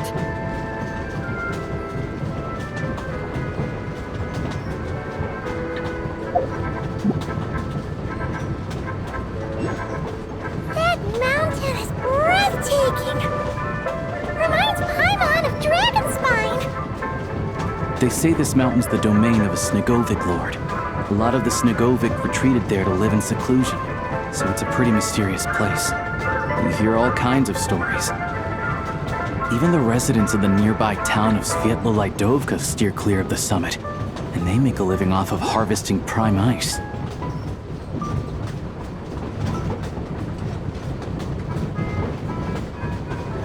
Look, Snezhnagrad's just up ahead.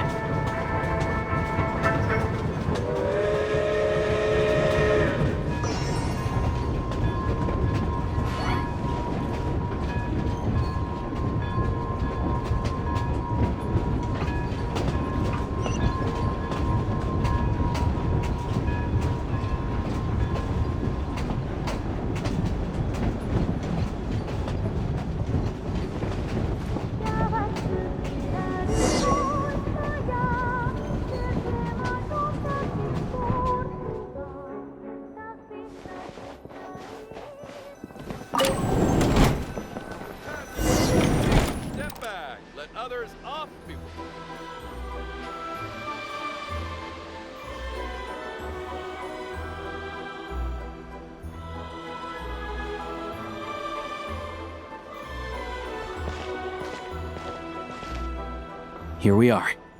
Welcome to Snezhnagrad train station, the biggest transport hub in the nation. Wow! It's so majestic! Just flying from one side to the other would probably leave Paimon out of breath!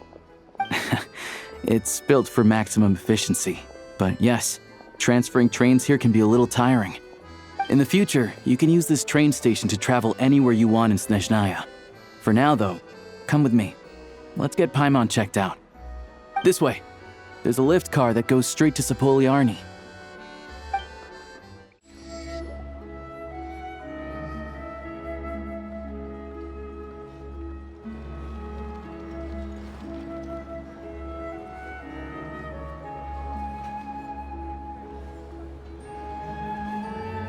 Wow! Snezhnagrad is stunning! Seeing it with our own eyes makes all the trouble we went through to get here worth it! I found it pretty stunning when I first came here too. But I soon found out that stunningly beautiful means stunningly expensive. The prices here are crazy. I'm just a small-time hunter, so Zolny is where I spend most of my time. This way will take us to Podvorier restaurant. They offer food and lodging there, so you can get settled in while I fetch the doctor. Is that gonna be stunningly expensive too? Yeah, I mean, there are places to stay in Zolny, but I highly doubt they'd meet your standards. Most of the stoves are out of crystal, the windows are drafty, and at night, four-legged roommates come out to play, sharpening their claws on the roof beams and floorboards. Yep, no way. Not a chance Paimon's staying anywhere like that. Maybe we can split the cost of the room between us? Paimon still has some savings left. Fine then. It's your treat. Paimon will save her money for buying a nice little cake. Don't worry, you'll get some too. I'm glad to see you've perked up. If you find yourselves in the mood for some sightseeing later, there's a few places around here worth seeing. This way leads to Zapoliarny Palace, which serves as the Tsaritsa's audience chamber and also her personal quarters. The adjacent block is kind of a city in its own right. That's Glupov, the headquarters of the Fatui. Inside, there's a munitions factory known as the Armory Palace, producing a constant supply of all kinds of equipment for the Fatui. A lot of important research happens there too. And over there is the Snezhnaya Archon, where all the big shots meet regularly to make policy decisions. These places are best admired from a distance. I'm sure I don't need to explain why. Yeah, they probably have super strict security. We're not looking for trouble right now. The downtown area is near the center of Zapoliarny. That's where you'll find the restaurants, bookstores, and gift shops. Another place of interest is the Northland Bank, which is over this way. Oh, and I'm sure you'll want to make contact with the Adventurers Guild at some point, right? That's right here. Ooh, speaking of adventuring, we use alchemy quite a lot. Do you know where we can find a crafting bench? No one practices alchemy at Snezhnaya, I'm afraid. Apparently there's some historical reason for it. Oh, we'll just have to use the one on the train then. Kinda inconvenient. Wait, how come there's one on the train if that's Snezhnayan too? Yeah, I don't know. Not my area of expertise. Still, I wouldn't say the absence of alchemy makes life here any less convenient. Anyway... Finally, there's Zolny in that direction. It's mostly residential buildings and factories, but there's a few shops too. Worth a look around if you're interested. That's about it. You guys go ahead and get checked in while I track down my doctor friend. Sounds good. Thanks for all the recommendations. It'll be good to get out of the cold wind. Paimon's starting to feel another headache coming on. Podvorye restaurant is right this way.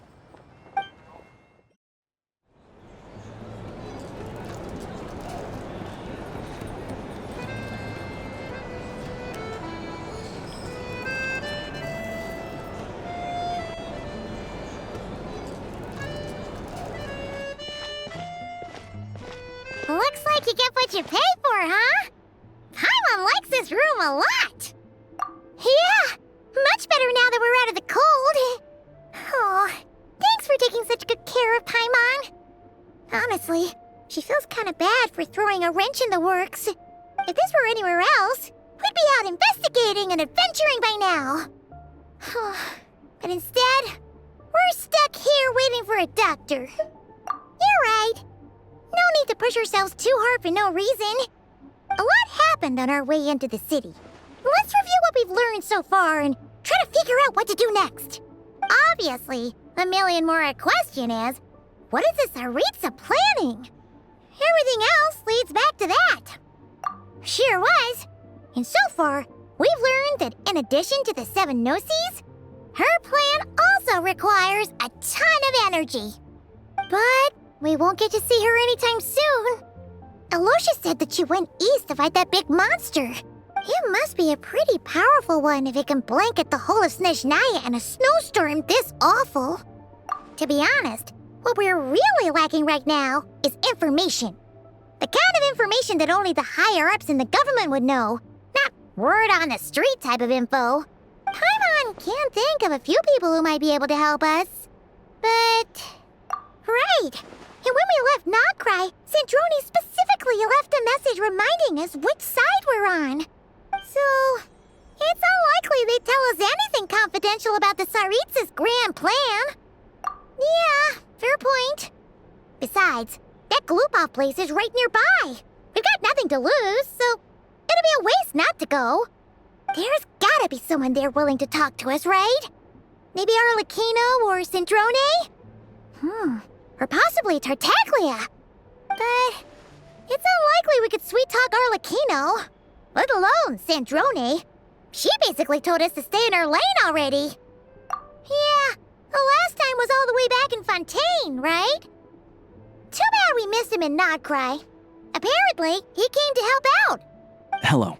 Is there a traveler in Paimon in there? That's Alosha. Come in!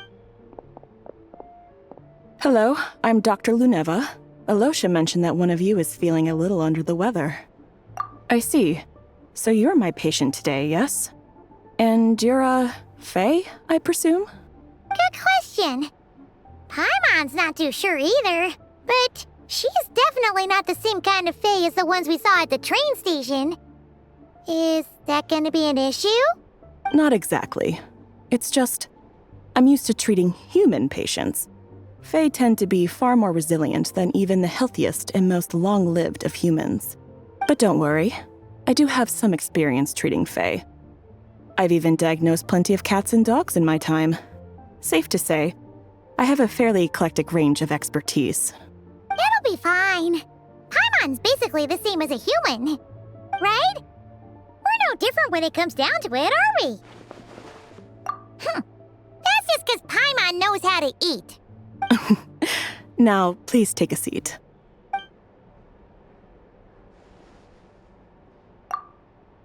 Okay, vital signs are good. Test results are all within normal ranges.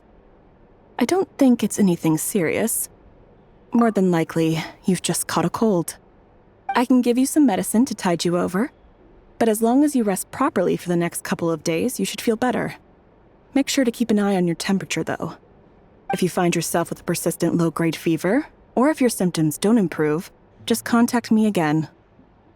Sounds like there's no cause for alarm. Thank you, Doctor. You're very welcome. Just doing my job. I'll leave you in peace now. Time to visit my next patients. Take care. You heard the doctor. Best you rest up here for a couple days. No sightseeing for the time being. All right, then. Guess we've got no choice. Let's just treat it as a short vacation.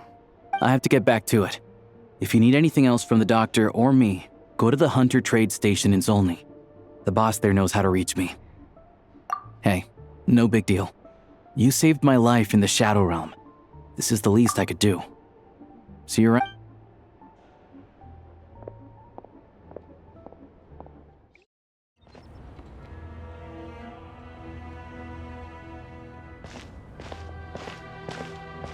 Hold on. Please display your invitation letter or permit. Glupov does not accept meeting requests without a prior appointment. You'll have to apply per the advertised booking process and wait until your invitation letter is issued. Might I ask who you're hoping to visit? Another one who thinks the rules don't apply to them. I don't understand why people think they can just talk their way in here. You don't just show up and land a meeting with the Harbinger. But I have to go through the motions for protocol's sake. Honestly, it's such a waste of time asking when I already know what the answer's gonna be. Wait a moment.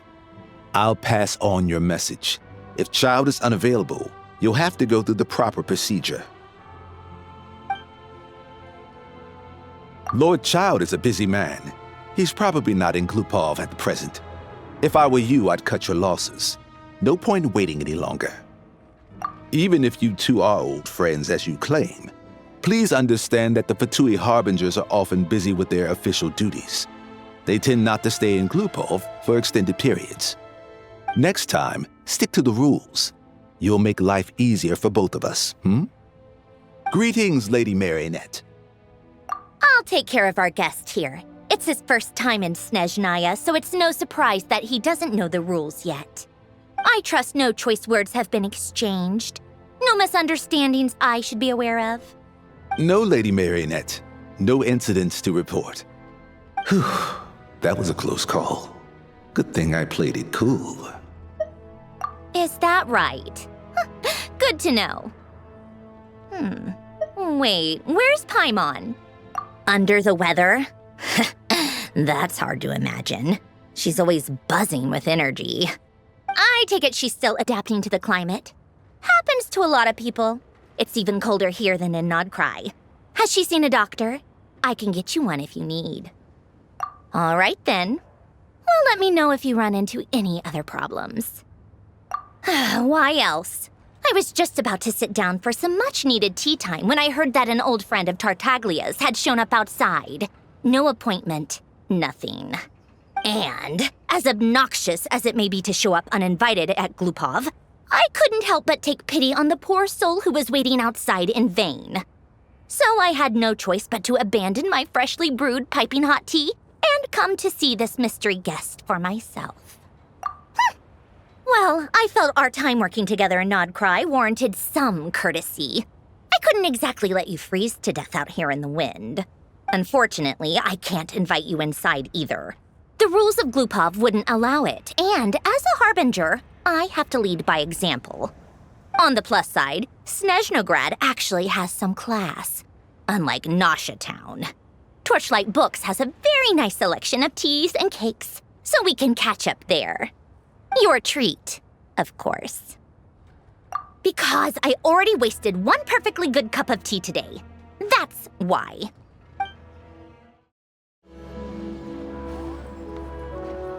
I've ordered for the both of us. No objections, I assume. I'm sure you trust my taste. Okay, let's get down to business. I'm guessing you don't actually have any urgent business with Tartaglia, per se. You just want information, right? Wanna take a guess? Of course you'd say that. You shouldn't underestimate Counselor Tartaglia, you know. That's right. I'm sure you've heard of the Snezhnograd VII by now.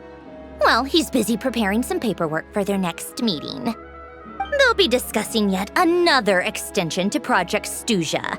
It's basically all anyone cares about in the VII these days. Yeah, he's more of the shoot first, ask questions later sort, isn't he? It all started with a very detailed letter that Capitano left for the jester, Piero, before leaving for Natlan. In that letter, he detailed the future arrangements for his subordinates. All of his key people were reassigned to Tartaglia. I guess he'd already prepared to leave us for good all the way back then. But Piero didn't reveal the contents of the letter until the events in Natlan had concluded. That was his reaction, too. Why me? With a bewildered look on his face. He'd always assumed Capitano looked down on him. He was a man who kept his thoughts to himself and barely spoke to him the whole time they'd known each other. But he occasionally brought Tartaglia along to my tea parties back in the day. So to the rest of us, it was clear that Capitano had quite a lot of respect for his young comrade. By the rest of us, I mean my tea party regulars. Arlecchino, Rosaline, and... actually, not Columbina. She was probably oblivious to it. Anyway, then the Liues situation happened. Normally, it took a lot to get under Capitano's skin, but that time he was furious. It's not really my place to talk about it, though. You can ask Tartaglia about it sometime. Basically, Tartaglia probably had the wrong idea about Capitano all along, right up until Piero revealed the letter he'd left behind. Capitano believed that despite Tartaglia's immaturity, he showed great potential. Plus, he possessed a kind of purity rarely seen among members of the Fatui. Yeah, it's one of the few things that I'd agree those two have in common. But there's one other reason why Capitano chose Tartaglia to assume command of his troops. He knew that after he was gone, several of the others would swoop in on his army like vultures. With the ones who stood to benefit the most being the rooster Pulcinella and Regrator Pantalone. Once they divided Capitano's troops between them, they'd be more powerful than ever. No one would be able to stop them. So, you can see why Capitano chose to hand that letter to Piero, right? Exactly. Piero also needed to back a harbinger as soon as possible. And, all things considered, Tartaglia was the best choice. Even though Tartaglia has had the support of Northland Bank for a long time, he and Pantalone are ultimately not cut from the same cloth. I'd say Capitano made a good judgment call. Anyone else caught in this situation would probably feel like they'd been hung out to dry. His best course of action will be to distance himself from any shady business, while still maintaining friendly relations with Pantalone, but seeking Pulcinella's support at the same time. What's the point in having a tea party if you don't spill a little tea? Besides, none of this is confidential anyway. Ask any journalist out there. They'll give you all the lurid details. You'll see it firsthand if you ever sit in on a session of the Snezhnaya Archon. All the factional strife, whether open or unspoken, it plays out for all to see in that one little room. Having a voice in the Vecha is the only way to steer policies in your favor. So, every person in that room represents a particular interest group. Pantalone, for instance, represents the financial sector, and Tartaglia represents the Fatui soldiers. Personally, I have no interest in political jousting, but since I have a number of engineers and researchers under my command, I have to make their voices heard. Then there's Pulcinella, the linchpin of the Vecha. He represents politics itself. Everything involves him, so nothing can bypass him. Any issue that comes up, he knows how to mediate. That's what the Tsaritsa values most about him. I'm starting to see why everyone is so frustrated with the way things are, but also powerless to change it.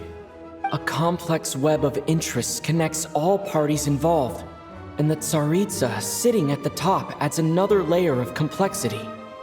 It must be nearly impossible to come up with a perfect solution.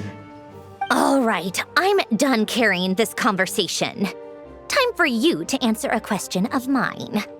You must have known that you can get the info you needed from me. So why was Tartaglia the first person you asked to see and not me? Huh? Jealous? As if. Wait. Oh, I think I know what it is. Columbina passed on my message to you before you left Not Cry, right? I only meant you should be mindful of which side you're on. Is that actually why you didn't ask for me? Because you took that to heart? Fair enough. It's not your fault. I blame all these politicians I've been hanging around with lately. Always beating about the bush when they talk. I guess it must have rubbed off on me. Anyway, just ask for my help next time, okay? Little things like this are no problem. Lady Marionette. What now? Can't you see I'm on my break? Whatever it is, just leave it on my desk. I'll look at it later. Sorry to disturb you during your break, ma'am, but I'm afraid it's an emergency.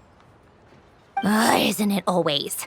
I've told you before, fixing the tracks and transporting ice blocks does not constitute an emergency. The equipment in Svietlo-Lightovka is in urgent need of maintenance. With how the weather's been recently, we suspect that the cause is a buildup of snow, exceeding the maximum weight limit. The supports on one of the machines broke and fell, awakening a dormant beast and leaving many of the ice miners trapped in a nearby ice cave. Luckily, Odette's team was nearby and launched a rescue operation, but we're still facing a severe manpower shortage for both the rescue and engineering teams. I guess that's it then. Our tea party will have to end here. I'm the only engineer you'll need. Do you actually want to come with, or are you just saying that? Nice of you to return the favor. I'll have a couple of people look after Paimon. They can let her know that you had to step out for a while. Given how urgent this is, I'm sure she'll understand. And honestly, I'd rather have your help than anyone else's. Between your skills and experience, you'd be reliable help. Then let's go. You, take 2 people to Pavoye restaurant. Find his room and watch it like a hawk until we get back. If anything happens to Paimon, you'll be answering to me. Yes, Lady Marionette. They weren't exaggerating. This is really dangerous. It's a good thing only one of them broke. From what I've been told, most of the trapped miners are over in that direction. Yeah, you do that while I check the rest of the equipment. I'll evacuate the people around here as I go. Meet me back here as soon as you're done.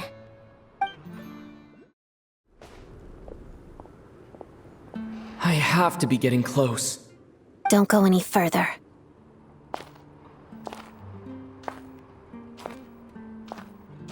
It's too dangerous here. There's a highly aggressive monster on the prowl. You need to leave, now. Ah, I see. You're the backup from Snezhnaya. Well, I'm Odette. Good to meet you. Ah, so this is Odette. She was the first member of the Fatui on the scene. There are 5 people trapped in the cave. Monster type is unknown, and so is its location. Let's go. Every second counts.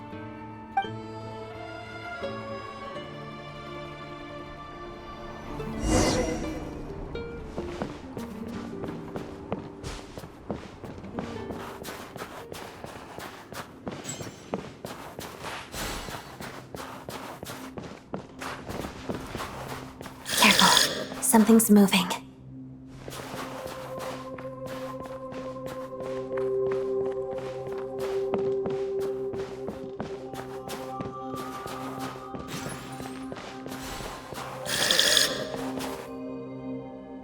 This must be the monster's shadow. Looks like a tough opponent.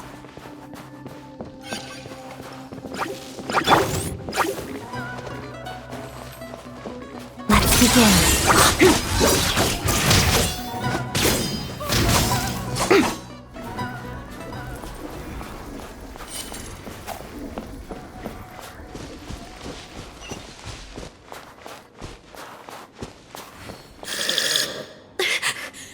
Stay back!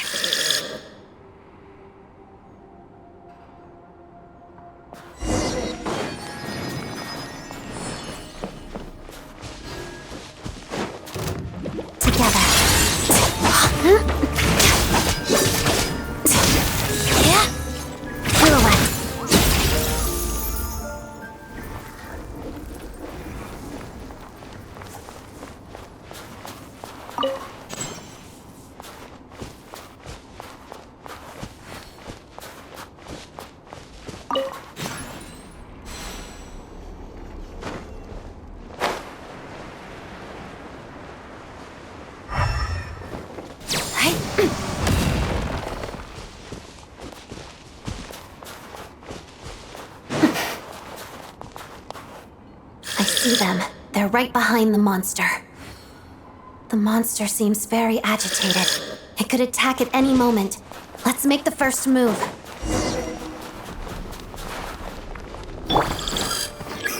Take this!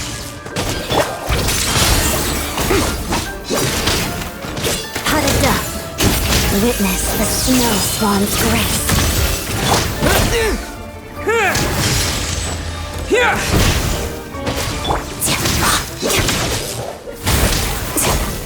Let's begin. Waltz of the snowflakes.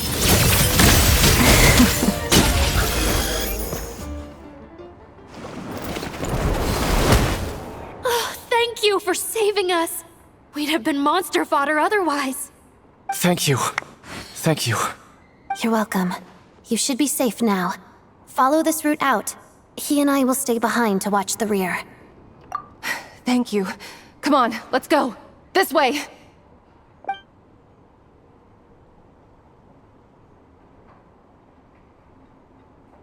I've searched the area. Pretty sure the monster made a tactical retreat.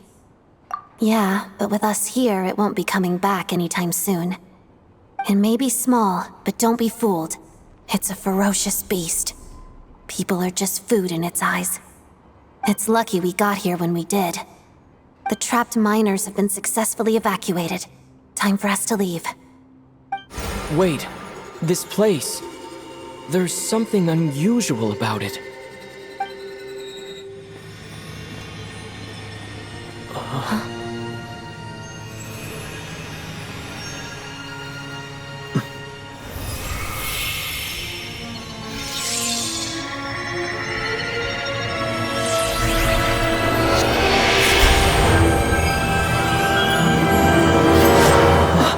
What is that? I don't know. It's back? Guess it has family.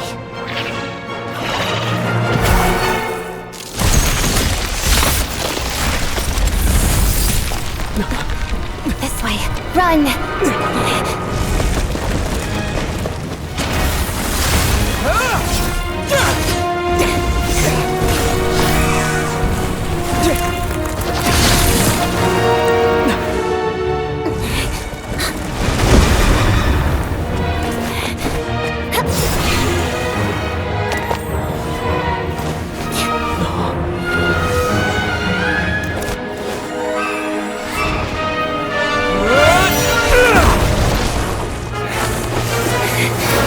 Thanks. Let's get out of here.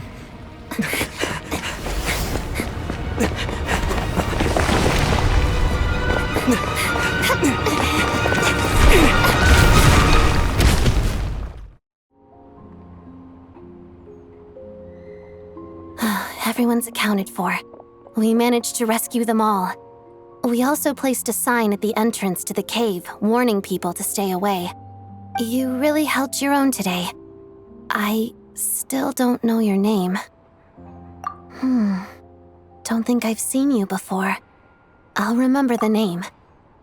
All right then. See you around. Hello, Lady Marionette.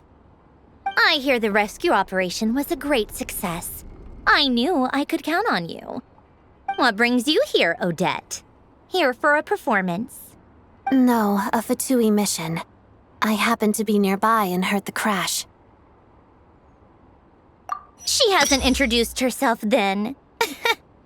Odette is the prima ballerina of Snezhnograd. She's quite the celebrity.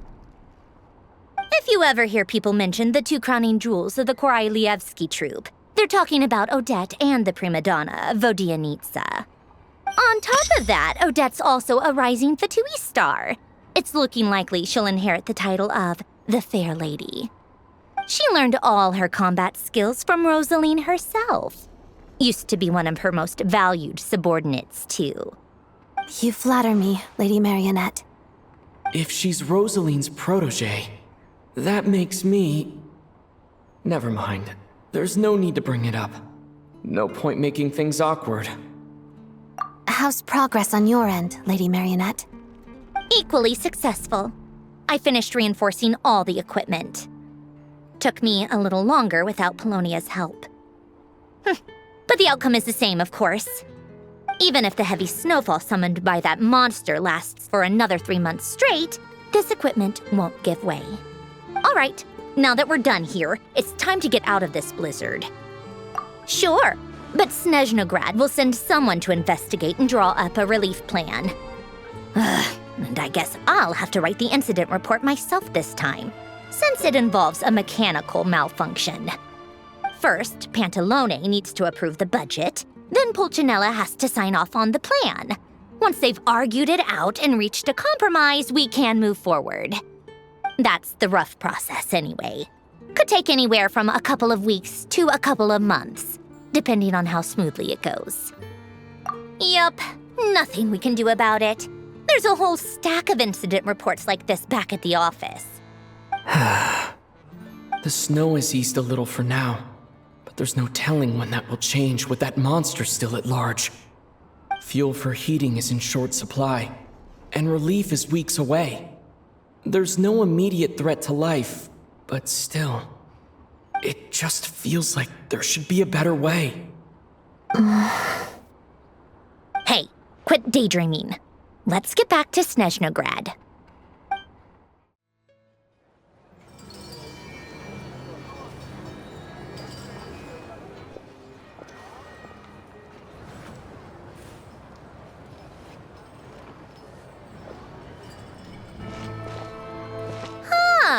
Well, if it isn't Counselor Tartaglia, Mr. Big Shot himself.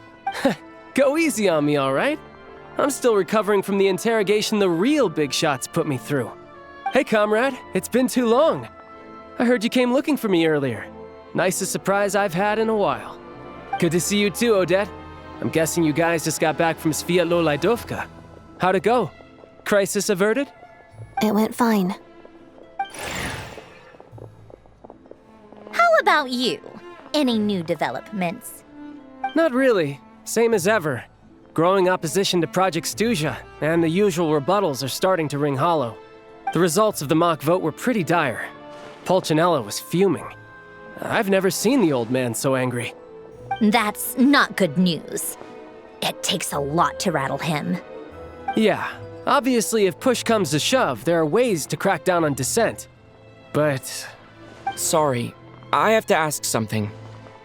This is going to sound blunt, but may I? Huh? Of course, fire away. It sounds to me like everyone's tearing their hair out trying to figure out how to deal with opposition to Project Stuzha. But what exactly is this project's purpose? And how can it be so important that even people like you two refuse to stand up for the ordinary people of Snezhnaya? Interesting. I gotta hand it to you, comrade. You sure don't mince your words. Excuse him? What does he mean, refuse to stand up for ordinary people? Oh my gosh. How does he dare speak to the Harbingers like that? Are you interrogating us now? It's okay, Sandrone. Let me explain. I think I understand where he's coming from. If I could, I'd take your side right now. In fact, my position's very similar to yours. I've only held back on casting a dissenting vote in the Vetcha because the Tsaritsa would never let me get away with it. Still, I have a responsibility to the Fatui armed forces, so I do what I can to make their voices heard. Most of them are just regular folks from small towns far from the capital. I'm sure you've seen how much those kinds of places are struggling right now. Oh, and for what it's worth, I'm from Arepasak myself. Things aren't going so swell there either. The Tsaritsa wants to create a better, safer future for the people of Snezhnaya, but she's thinking long-term. I don't doubt that from where you're standing, Project Stuzha seems to be creating all sorts of issues for everyone. But considering the Tsaritsa's vision for the future, these are sacrifices worth making. Sounds cold, I know, but I promise it's not as black and white as it seems. Maybe Sandrone and I can't oppose Project Stuzha outright, but we're constantly raising our concerns in Vetcha meetings. And even though we can't put an end to it, there are plenty of other ways to make a difference. We're trying everything we can think of, and so is Pulcinella. I respect Her Majesty, the Tsaritsa, and trust her decisions. But at the end of the day, I'm still just a normal guy who cares deeply about my homeland. And my family, who all live here. There's no way I would ever abandon them. As contentious as things can get within the Vetcha, there's no selfishness or malice behind it. Everyone wants to get through this period as smoothly as possible. The issue is that there's no way of pleasing everyone under the present circumstances. Most of the time, we're trying to decide on the lesser of two evils, which obviously isn't a great look. But that is not the same thing as being blindly loyal to the Tsaritsa. No one's got their head in the sand here. We're all well aware of the way things are. We're just doing our best to make it work. In fairness to Sandrone, she rushed to Svietlo Lidovka's aid the moment she heard that people were in danger. And even Tartaglia, who used to only care about the thrill of the fight, is clearly doing his best to rise to the demands of his new role as counselor. Hey, come on. There's only so much we can say, so don't press us too hard. Look, I know how untenable the Tsaritsa's position looks if you don't understand her motives. Maybe you've heard already, but she's currently leading her army on a campaign to the east to defeat the monster that's been causing these brutal blizzards. Striking that monster down will be a significant step in dealing with the present energy crisis. As laser-focused as she is on realizing her lifelong ambitions, she's still putting time and energy into taking down this powerful monster. To me, that says a lot. If she thought Snezhnaya and its people didn't matter in the grand scheme of things, why would she waste her time on something like this? Thanks. I meant every word I said, though. I wasn't just trying to placate you. I've already done more than enough diplomacy for one day. I still think this adventurer raises a very important point. Our two Harbingers have made their positions very clear. But there are many others in the Vetcha who must feel trapped and forced to vote against their conscience. I think it's a very valuable quality to be willing to speak one's mind, despite the risk of offending powerful figures. You can say that again. I highly doubt we'd feel the need to explain ourselves so much if we didn't know you so well. Forgive me, adventurer, but might I be so bold as to ask about your background? How is it that you can converse so openly with two harbingers? Oh, haven't you been properly introduced? Easier said than done. I like to think I'm not the kind of person who goes around busting open people's old wounds. I've only learned his name so far, and no details of his experiences. Is something wrong? Uh-oh. Is there no avoiding the subject of Rosaline? No, it's just... all right, I guess there's no getting around it. This is the world-renowned traveler, who helped resolve the storm terror threat in Mondstadt, cleaned up after the mess I made in Liyue, and then went to Inazuma, where there was a duel before the throne, in which the traveler defeated Rosaline. Oh. I'm sorry. I didn't think you two would be seeing much of each other, so I figured it wasn't worth bringing up. It's fine. It was a long time ago. It's fine. Sorry, I just remembered that we have a rehearsal coming up. Please excuse me. I should get going.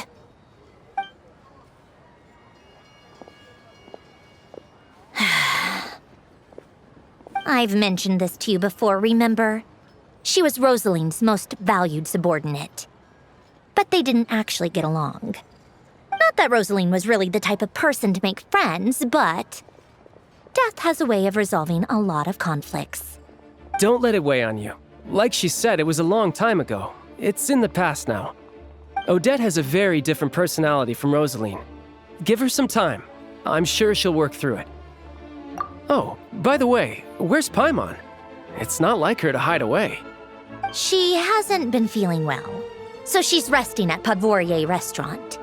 I got a couple of my people to look after her while we were gone.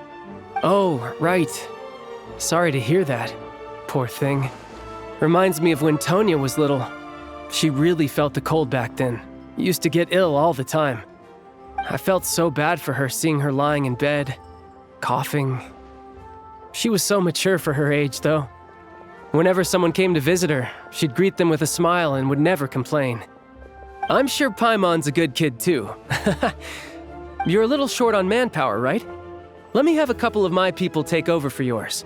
I'll send my most capable and reliable. They'll make sure Paimon can recover in peace. Well, that would be great. Your people are more qualified. Hey, don't mention it. I'm sure you have things to do. Hopefully this takes a load off your mind. So no more accusing me of not being on your side, all right? Already? That was quick. I'm afraid I can't help you there. Our director's recent movements are confidential. Even we're not in the loop. If you hadn't told me, I never would have known he'd gone south. I assumed he'd been in Glupov this whole time. Well, I guess I'd better go sort out Paimon's security situation. I have some other work to catch up on at Glupov anyway. Me too. I have an incident report to write up. Let's leave it there for now. I guess everyone's in a difficult position. But Tartaglia's right. I have things to do. Things I want to do. And things I ought to do. To start with, I should ask Alosha if he knows any way to help Svietlolaidovka.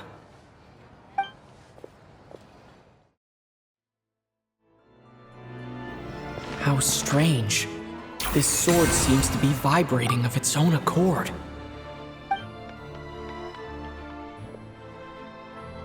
It's a very faint vibration, but it's getting stronger as I get closer to the statue of the Seven. Does this sword have some connection to the statue? But all it does is vibrate, even when I touch it. That place I got this sword from was definitely out of the ordinary. Maybe I should try channeling the power of cryo.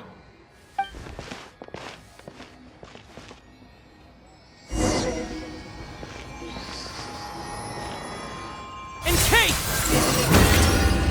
There really is something special about this sword.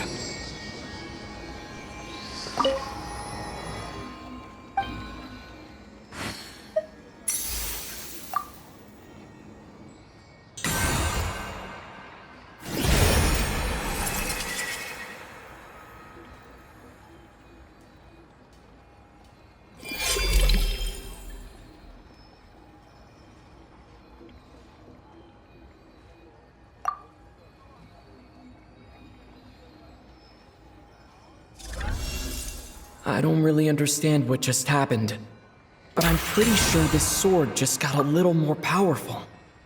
I'll have to try the same thing again when I come across another statue of the Seven. In the meantime, I'd better go find Alosha.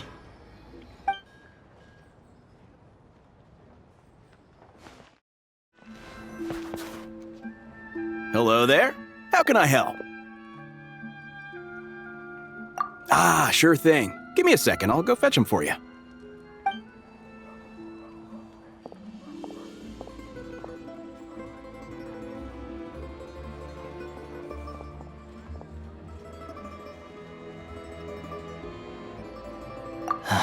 It's a familiar story. I've had similar experiences. Although Snezhnaya doesn't deliberately delay or withhold relief, those first few days of waiting for help are always the hardest. It's a fundamental contradiction. If emergency relief can't be delivered in time, what's the point in even calling it emergency relief? Not necessarily. I think there's a good chance that Kresnik Crystal from Stratomoros will start flowing into the market. When we resolve Stratomoros' energy issue, it's like we open the floodgates. A huge backlog of crystal is now available to the townspeople. There's no way they can use it up at once. A lot of them will probably stockpile it and slowly work their way through. Probably a good idea, since energy prices are only going to keep rising. But there will always be people who urgently need Mora. Exactly. At the current prices, selling crystal is an easy way for an ordinary person to make a fortune. Hey boss, how much do I have left in my account? 1 second, let me check. So, you're planning on buying the crystal out of your own pocket? Yeah. I don't know if I have enough, so I'll chip in a little extra and buy as much as I can afford. No, it's fine. You're new to Snezhnaya, and you have your own living expenses to worry about. Besides, you're already providing the train. Here's your Mora. See what you can find at the market, but I doubt there'll be much crystal left. Yeah, well, can't hurt to take a look. Let's see. Huh?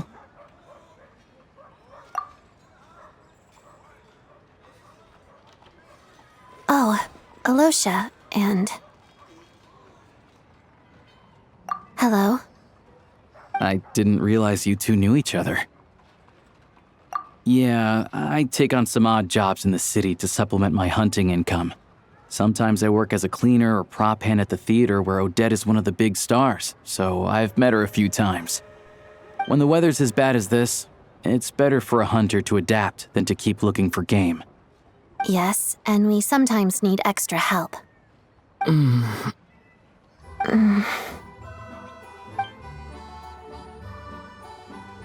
Wait, why is the atmosphere so awkward? I thought things went pretty smoothly in Sviatlo-Lidovka. So, what brings you here, Miss Odette? Looking for some new props? No. After I got back to the theater, I couldn't stop thinking about the situation in Sviatlo-Lidovka. It bothered me so much, I couldn't focus on my dancing. So I decided I'd come here and see if there's anything I can do. You too, I presume. I suppose that's why you're here. I didn't feel comfortable expressing my true opinions in front of the Harbingers. Not least because ordinary Fatui like me don't even know what Project Stuzha is all about. Without knowing the full picture, I can't make sense of it. And at some point, if things aren't making sense to me, I can't just keep going along with it. So many people feel the same way. They wish they could do something, but all kinds of reservations hold them back. Explains why groups like the Rokot are springing up to fill the gap. Yes. Well, that's one option. But there are risks to consider with organizations like that. The VII does not encourage their activities. Right, because things can get out of hand, and it's hard to hold the right people accountable when they do. I've heard about a few cases like that. Sandrone said Odette was on track to inherit the title of the Fair Lady. If so, she'll be able to find out what Project Stuzha is really about. Still, it's probably a little soon to ask her about that. There may be more to the story. What's on your mind? I think we can both agree that no matter which side you're on, it can't stop you from doing the right thing. Where there's a will, there's a way. I know what Rosaline did while she was abroad. You made the right decision, so no hard feelings. So, what's your plan? Oh, we were gonna buy some Crystal. I heard there's some on the market right now. Funny, I had the same idea. In that case, let me pay. I can claim it back as mission expenses. The real issue here is that government relief is behind schedule. Surely it makes more sense for the state to cover these costs than for us to pay out of our own pockets. True. It's a huge expense after all.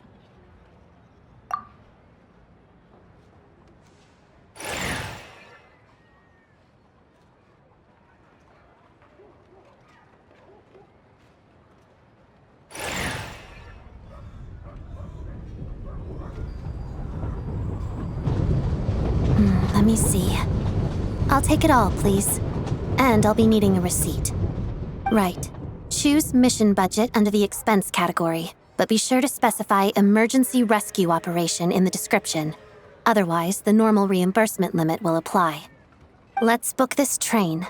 Regulations say that if we need to transport Kresnik Crystal during Project Stuzha, extra carriages can be added 1 hour before departure.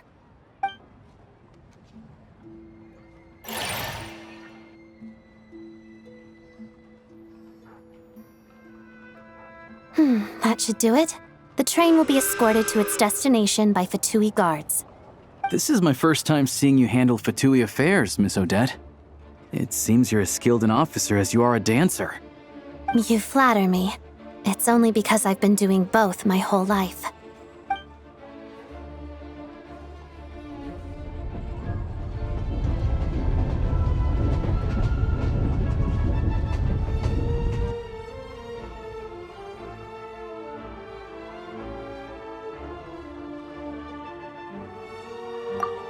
Anyway, I bet you've been non-stop today, am I right?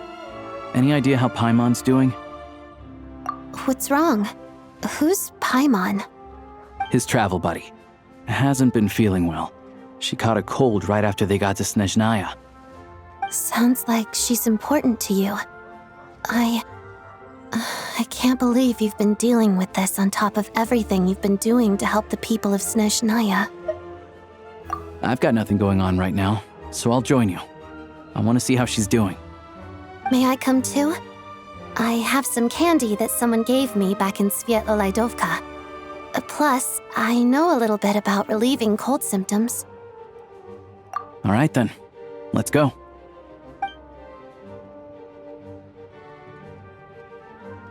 I still don't know what the deal is between these two, but at least the tension seems to have vanished. A good sign, hopefully.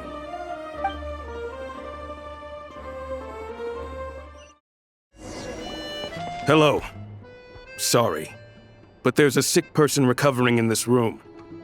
Can I help you? What happened? Oh, please, excuse me. Are you the Traveler? Could I take a quick look at your Adventurer Handbook? Master Child said I should verify your identity.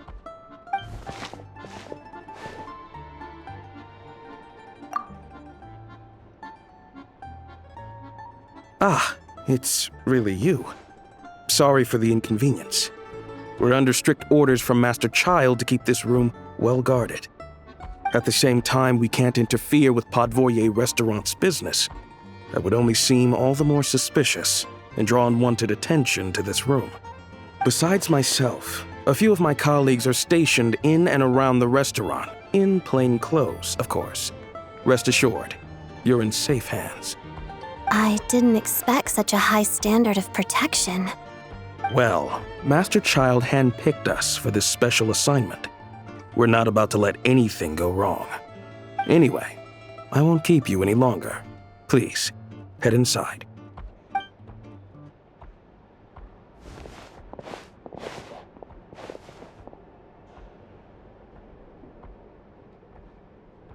Traveler! Alosha, you're back! Oh, hey! Who's our new friend? Hi, I'm Odette. The Traveler and I crossed paths a few times. Another friend from the Fatui, huh? You're practically a member yourself by this point. Paimon's definitely on the mend. We should be back to our usual travels in a few days' time. Seems like that doctor was right. It's just... Paimon's limbs are still feeling a little chilly. I have just the thing.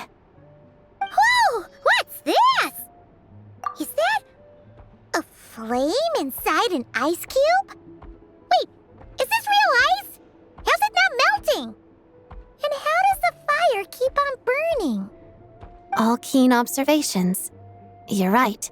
This is called core ignis.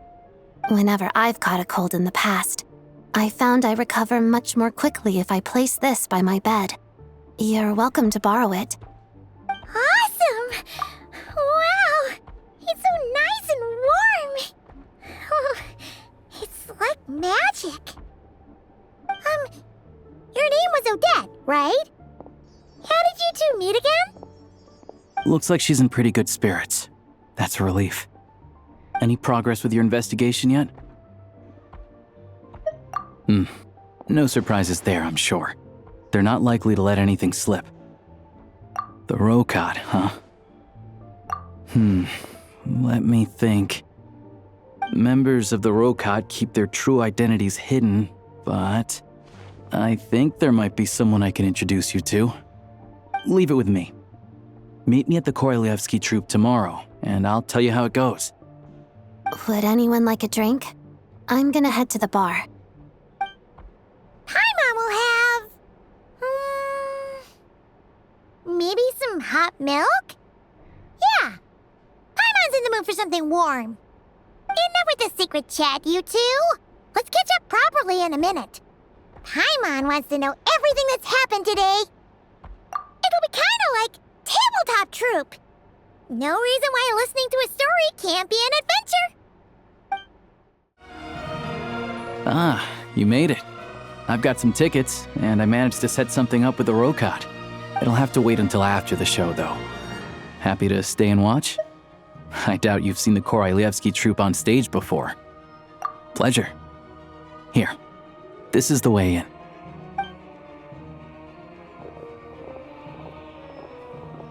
Please present yourself for a routine inspection in accordance with theater regulations. Thank you.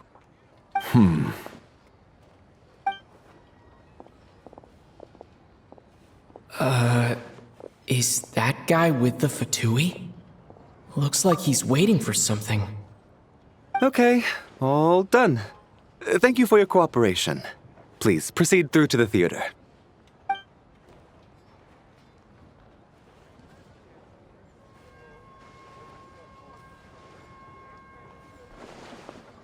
What's up? Everything okay? Snezhnaya's business and political leaders are always passing through here, so it makes sense that security's tight. Still, it's a little unusual to see the Fatui's Armory Palace guard here. You saw him, right? The guy right at the back. Strong, silent type. His name's Valeri. He's part of the Special Assignments Battalion, but I only ever see him here for one thing. To look for a guy named Mitya. Supposedly a researcher, though he never seems to put much time in at the office. The theater is one of his favorite places to hang out when he's playing hooky from work. But that's not for us to worry about. Let's go. The show's about to start.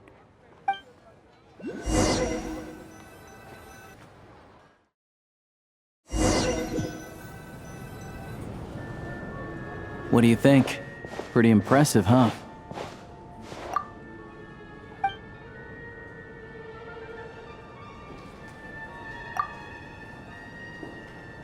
Oh, the one in Fontaine?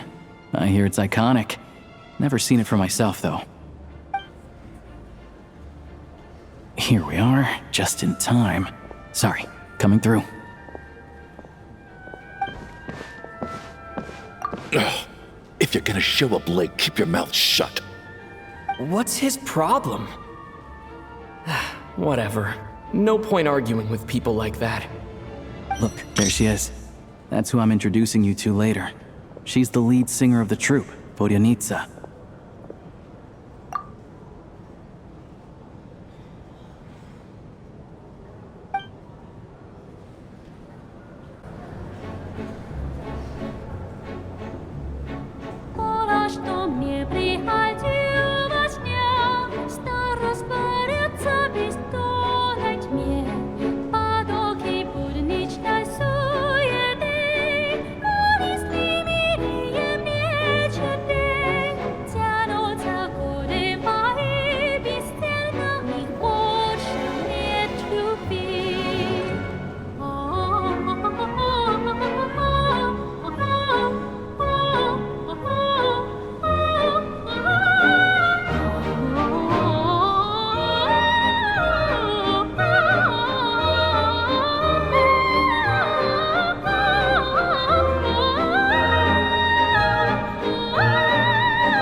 This leads directly to the green room. They're expecting us. Vodyanitsa will be waiting for us there.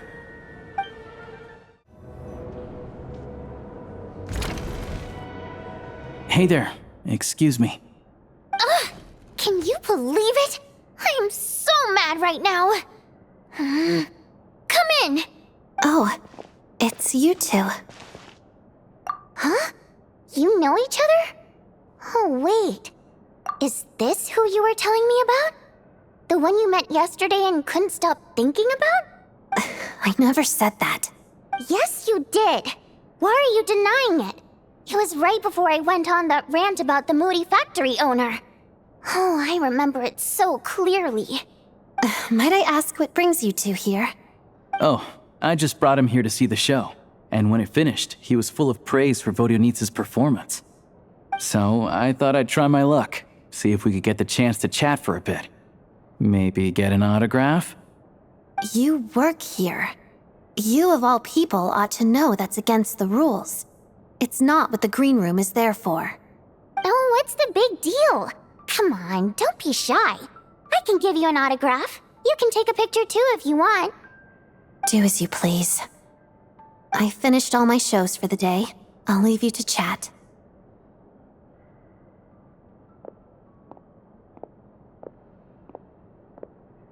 I wasn't making that stuff up, you know. Odette's just too proud to admit it. She thinks very highly of you. And so do I. You did the right thing in Svietloladovka. We're good. Odette's out of earshot. I'll lock the door. Confidentiality, of course. The Rokat is very strict on that. Whoa, Alosia! Not out loud! Not with an outsider here! Relax, I've taken care of it. Look at this. The President's reply sent this morning. Wait, so he's been approved to join? You told me last night that you wanted to get intel from the Rokat.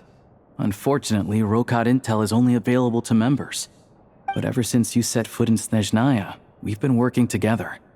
I've seen the way you work, your character, and your motives. Everything about you is perfectly in alignment with what we're trying to achieve in the Rokat. So I figured I might as well cut to the chase. I wrote a letter to the President explaining your situation, including just the right amount of detail. His approval came very quickly. Of course, it's still your decision whether you want to join or not. We'll respect your choice. Well, assuming Odette was telling the truth and she didn't misjudge you, I guess we don't need to worry about you blowing our cover. Still, you gave me a real fright. I didn't know that's why you came looking for me. So, that stuff you said about admiring my performance, was that just because Odette was here? Did you actually mean it? Now you're talking. That's what I like to hear. Anyway, let me give you a quick rundown of how things work. Like I said, the Rokot is a covert organization, and we hide our identities. Members typically don't meet in person or even know each other's identities. This helps us maintain a high level of independence and secrecy.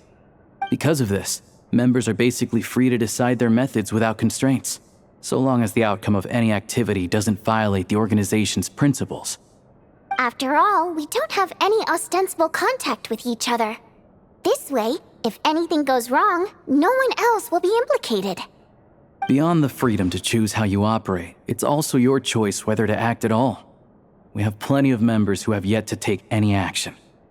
In short, joining the Rokot in and of itself won't place any restrictions on your activity in Snezhnaya. There's a code of conduct you can read if it interests you. But basically, as long as you don't plan on using your anonymity to go around doing evil, you'll be fine. I tried reading it 5 or 6 times. Never made it all the way through. Even the most lackluster script makes for more interesting reading. Great. Then I'll go grab an official application form. Be right back.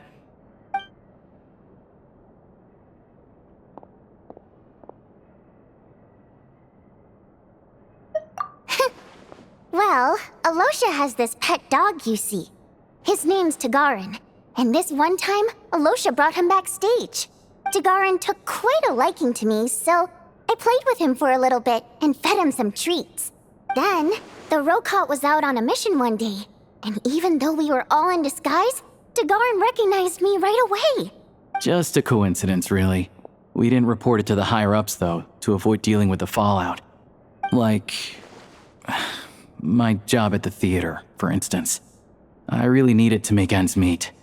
By the way, what were you complaining about just before we came in? Did everything go okay with Chuganov? Everything did not go okay. That's why I was so mad. I tried to make some small talk with him before I went on stage to fish for intel about the Iskra manufacturing plant. But he wouldn't take the bait. No matter what I said, he kept dodging the question. And then he started complaining. He said he didn't appreciate his second-rate seat in the stalls because he usually gets a private box. I mean, what did he expect? Everyone knows that if you want a box seat, you buy a ticket well in advance. But instead, he sends me a letter the day before the show when we're practically sold out. I had to juggle things around just to get him a half-decent seat, hoping he would appreciate the gesture enough to share some information. But nope, he didn't give me anything. Yeah, meeting Chuganov in person has definitely been a disappointing experience. Oh, you probably don't know who we're talking about, do you? Chuganov was that older guy you were sitting next to today. I'm sure he didn't make a great first impression on you either. To the citizenry, he's a family man and a kind boss. But our interactions with him tell a very different story. It's one thing to ask for a favor, but he acts like it's his right. He always expects special treatment. Take the ticket situation, for instance. I've actually gotten him a private box in the past. But not only was he not even grateful, now he's acting like I've sold him short this time. Not to mention that he's never paid for a single one of his tickets. And another thing, if he's such a big family man, why doesn't he bring his wife and daughter to see the show once in a while? I've never seen them here, not even once. Calm down, Vodyanitsa. If you won't do it the easy way, we'll have to try the hard way. But first things first, here's your application form. Go ahead and fill it out.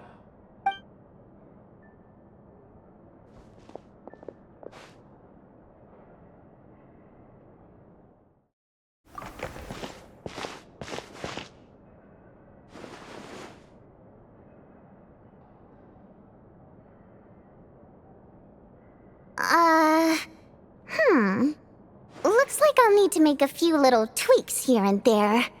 But other than that, you're good to go. We'll hold on to this for you. All right. Now that we're officially Rokot comrades, I can tell you. Chukhanov is the target of our current operation. Recently, we've done some recon work at the Iskra manufacturing plant, which pretty much confirmed that their energy consumption is way beyond the legal limit. All we need now is some direct evidence to present to the VII, so we can demand that they shut the plant down. That way, the Kresnik Crystal can be allocated to where it's needed most. I was hoping he might let slip during one of our chats, but he's too tight-lipped. We'll have to find another way. I'm meeting another regular theater goer tonight, Mitya. But Valeri's here too, and he's probably looking for Mitya, so he may end up being a no-show. Don't you worry. He must know how to dodge Valeri, or he wouldn't be showing up on time for every performance. Mitya is a renowned energy expert. Although we can't get any direct evidence of the excessive energy consumption at the plant, we can accidentally let the information slip to him. The authorities should take someone like him seriously. So if he starts raising questions about energy use at the Iskra manufacturing plant, there will be a proper investigation. Also, we're not allowed on site, but he has clearance. So all we need is his cooperation. Yeah, so that's the other thing we're trying to figure out. Though I think we're far less likely to make any progress on that front. Still, I hear that Mitya is a bit of a chatterbox. So, who knows? Maybe if we catch him in the right mood, he'll let something slip. What do you think? Sound like something worth your time? Okay, in that case, you guys find a seat somewhere nearby. Pretend you're a couple of buddies there to eat, and keep your ears peeled for useful information. He's a huge fan, so I doubt he'll have his guard up around me. But you two need to be convincing. If he suspects anything at all, he might stop talking. Sure. Don't worry. We'll make a believable pair of buddies. Perfect! You've sold me already. Now, help me tidy this room up a bit before we head out. Okay. What needs tidying? Everything!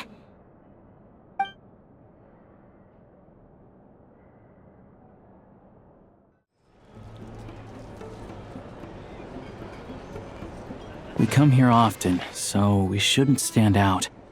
Let's sit here. Now, it's up to Vodyanitsa. Let's see how the conversation goes.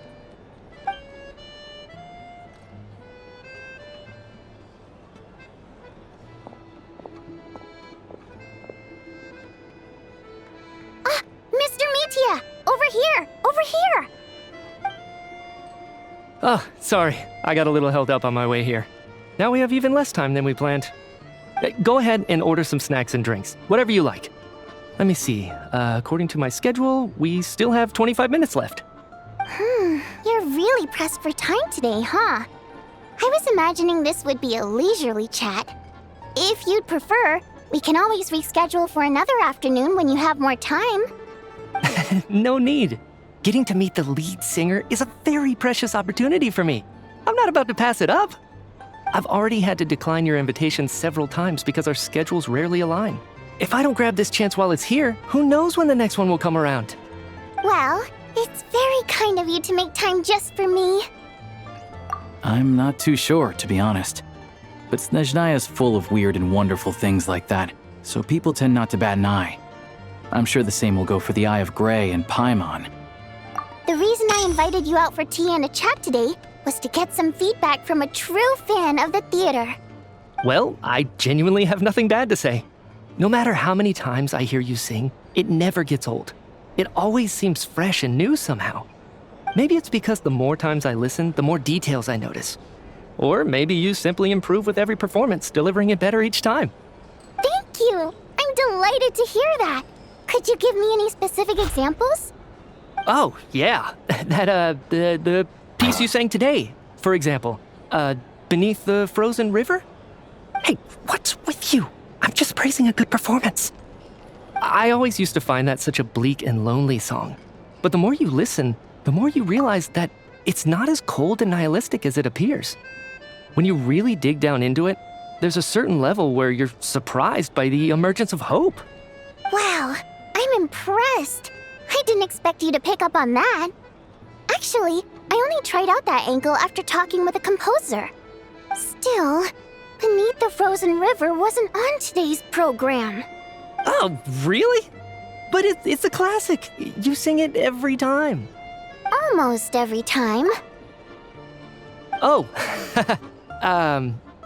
well then, let me say a few words about that other all-time classic, Flying in the Wind from the Mountain Sparrow.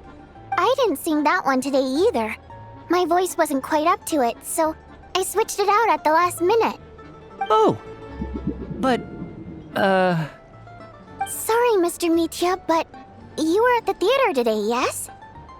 Of course I was. Remember? I said hello to all the troupe members before the show started. You, Odette, and the others. So what did Odette sing today? Elegy of the Snow-Winged Goose, of course. Correct. I see. You find my singing boring, don't you? That's why you don't remember a single song. Looks like I'll need to cut a few from the program next time. No, that's not it. I swear. All right. I'll be straight with you. I'm sorry. My mind was wandering as you took the stage today. I enjoy watching your shows because the exquisite performances stimulate the mind. It always sparks some inspiration for my research. So, whenever I get stuck at work, I come to the theater for a change of pace. Odette's dance during the Elegy of the Snow-Winged Goose today was simply incredible. It got me wondering what she's been going through recently. That look of sheer defiance in the face of utter tragedy? It was so inspiring. I started scribbling in my notebook right away. Not that I made a ton of progress in the grand scheme of things, but I still think it was productive. By the time I snapped out of it, the entire show had finished. So what you're saying is, you didn't listen to my singing at all? Unfortunately not. I'm sorry. I don't know which is more disrespectful. The fact that I don't always come for the show itself, or the fact that I missed your performance. Seems like things are getting a little awkward. Mitya just stepped into a conversational minefield. If there's one thing Vodyanitsa doesn't like, it's people who show disrespect for her performance. This meeting was so hard to set up. Don't tell me it's already falling apart. It's fine. I suppose this is affirming in its own way. At least, it shows that our performance really touches people's hearts, right? Don't let it bother you. It certainly doesn't bother me. She's showing a lot of restraint. Well, I'll be sure to let Odette know how much you adored her performance. Please don't say that. I always love your performances too. It's just that inspiration struck at the wrong time today. I'm usually all ears. I know, I can tell. That's why I value your opinion. I'm sure some people can't stand it when others praise their coworkers right to their face, but not me. No, sir. Fair enough. I still feel kinda bad though. But you know what I really can't stand? People who only show up to the theater to pretend that they're cultured. Makes me sick to my stomach. Oh yeah, 100%. There are too many of those people around. By the time they're walking out the door, they've forgotten all about the show. What's wrong? You look furious. I don't know if you've heard about the boss of the Eastborough manufacturing plant. He isn't even a theater investor, but he always demands the same privileges as actual investors. Box tickets only, premium drinks, even the right to request specific songs. Well played, Vodyanitsa. Seems like she's harnessing her rage to steer the conversation back on track. Now that you mention it, I've interacted with that guy before. I gotta say, everyone holds him up as an example of a benevolent businessman, but I don't know. I don't see it. Yeah, he couldn't care less about what's happening on stage. He's just there to flaunt his social status. I hate that I have to prepare programs for guys like that. What's the big deal with that factory he runs anyway? I asked around a bit and heard some pretty shocking stories. Sounds like he's just another greedy capitalist. Oh, really? Yep, the things people are saying are pretty damning. Low wages, insanely long working hours, equipment running around the clock. And as if that's not bad enough, he also strictly forbids his employees from giving any kind of interview. Project Stuja has now been extended so many times, we're at the point where crystal rations for the common folk are barely enough to survive on. Yet he even wants to get his greedy hands on them just to boost his own profits. If the rumors are true, he's in serious violation of the law. Interesting. So you've heard about it too? What? So it's really true?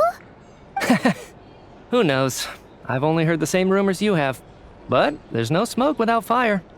The Rooster's been coming down on us hard lately, demanding that we track and trace every single batch of Crystal. My coworkers in the Department of Energy have been tearing their hair out over it. The Rooster? I didn't realize he cared that much.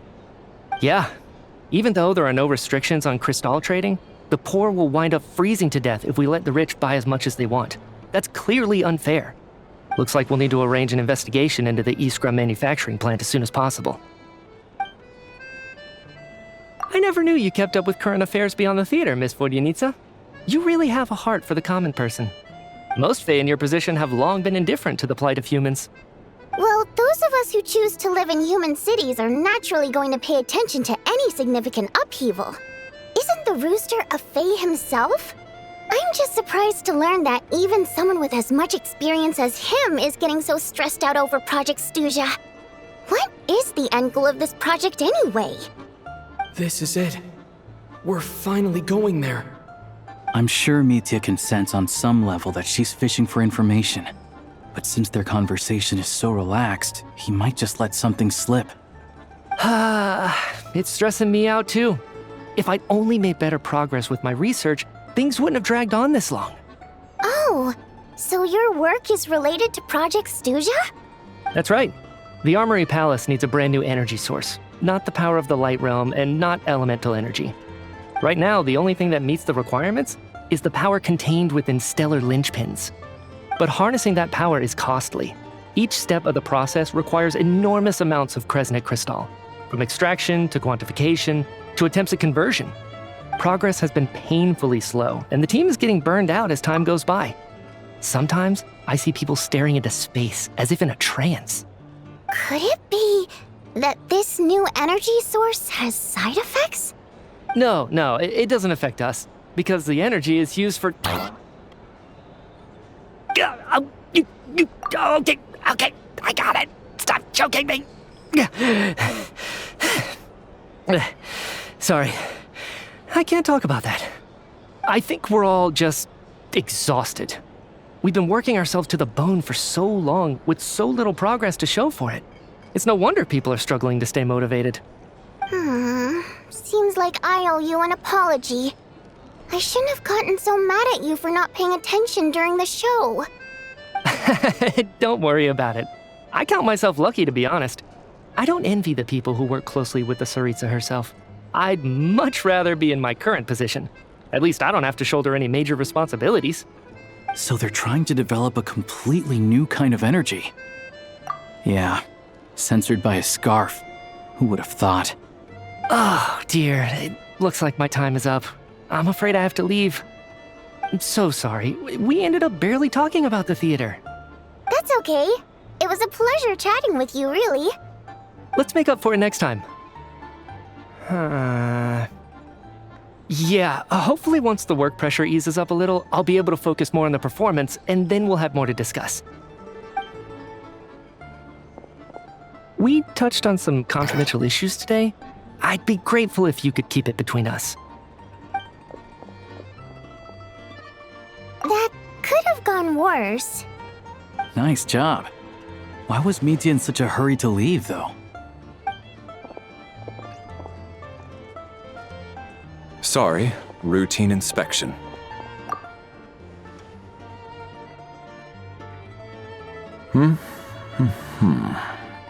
Okay, let's go. So he wasn't rushing to get back to work. He must have calculated that Valeri would find him here in exactly 25 minutes. That's frighteningly accurate. One of the main duties of the Special Assignments Battalion is to ensure that important figures stick to their schedules. All right, time for us to get going too. Excuse me, check please. We'll settle our check too, then. Oh, hello there. Mr. Mitya paid the check before leaving. He also asked me to pass on a message. He said it was an honor to share his tea break with Miss Vodyanitsa and her two friends. Wait. So he knew we were here all along? This raises a lot of questions. Did he deliberately mention the new energy source so that we'd overhear it? Maybe his work isn't confidential after all. Maybe the key here is the purpose of this new energy. I guess that's the next thing to look into.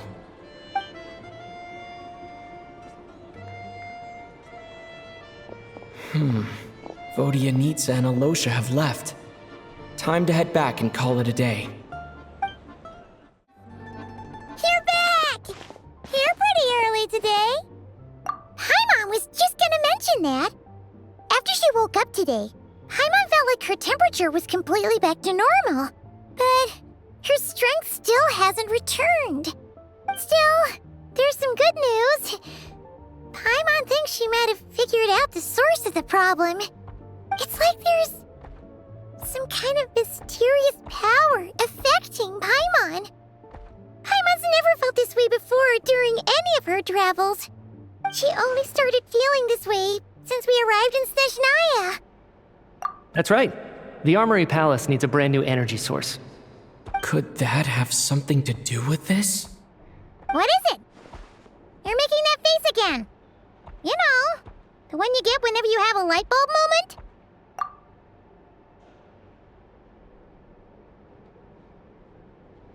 So, they're trying to develop a new energy source here?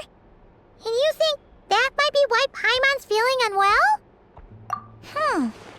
Well, Mitya denied that the energy they're researching has any side effects. Although, he did say that people working on the project have been having issues with their concentration and short-term memory. And even so, those are completely different symptoms from Paimon's. It's pretty faint, so it's kind of hard to tell. But if anything, it seems like it's coming from roughly the same direction as the Armory Palace. Sure, Paimon's with you there. But how, though? The Rokat only has a limited amount of intel. Oh, great point! They argue about Project Stuzha every day. If we could sit in on one of their sessions, we might pick up some new leads. Good idea! Oh yeah, while you were out, Paimon tried all the yummiest looking desserts in the Potvoria restaurant. This one seemed right up your alley. So, Paimon saved some for you. Come try it once you finish writing your letter.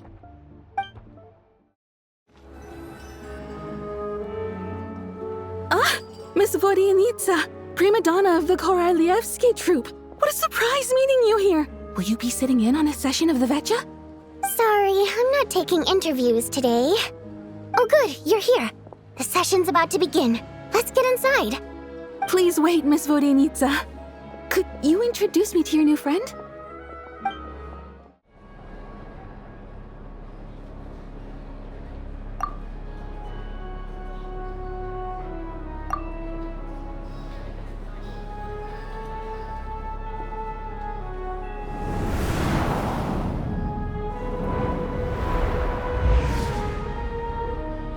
In summary, the energy management commitments made for the outgoing period have been delivered upon. Furthermore, both the production and consumption of Kresnik Crystal show clear signs of stabilizing. The relevant agencies have assessed the present circumstances and determined that the status quo can be sustained until the next period. For detailed statistics, I would refer you to the industry reports that have been distributed to all persons present.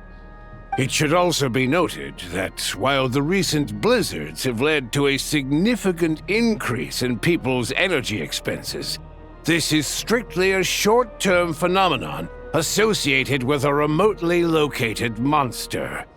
Her Majesty the Tsaritsa is giving her full attention to this matter. We should have every confidence that it will be dealt with swiftly and conclusively. A financial report on disaster relief is also present in this report, courtesy of Pantalone. They cover the same old ground every single time. The rooster never seems to mind, but everyone else is getting tired of it. There's a general lack of trust. People aren't seeing any tangible benefits that affect them directly. Of course, none of that will be reflected in any of the reports on the table. Yeah, if it weren't for these hard copy documents, I could have at least made something up. Oh, don't mind me. I'm just out here trying to hit my interview quotas. Bring out the kvass. Ever read it? Best-selling newspaper in town. If I remember correctly, you guys don't even have a sales permit.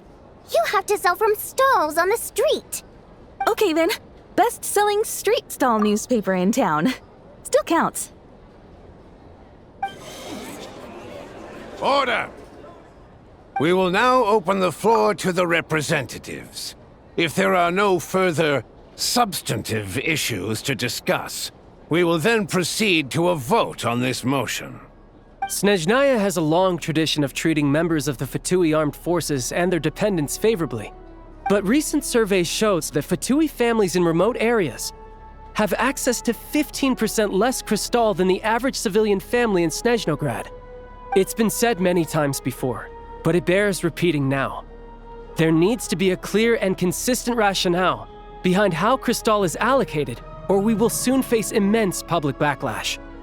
Perhaps you wouldn't need to keep repeating yourself if you would hear me out for once.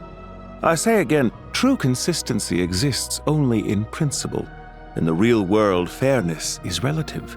You appear to treat resource allocation as a simple function of production and population. So what about when the equipment used in production breaks down? Have you factored that into your equation? And do you even know how long it's been since Snezhnaya last conducted a census? If I knew the answers to questions like that, I'm sure I'd be a very wealthy man. And I doubt I'd be going by child. I'd like to bring the focus back to the specific issue I raised. Or do you wish to deny that favorable treatment for Fatui dependents is our long-standing policy? It's easy to be a critic when there's no accountability. That seems to be a running theme in the anti-Project Stuzha cohort. Defeat the ringleader and all other problems will magically resolve themselves. That's what they seem to think.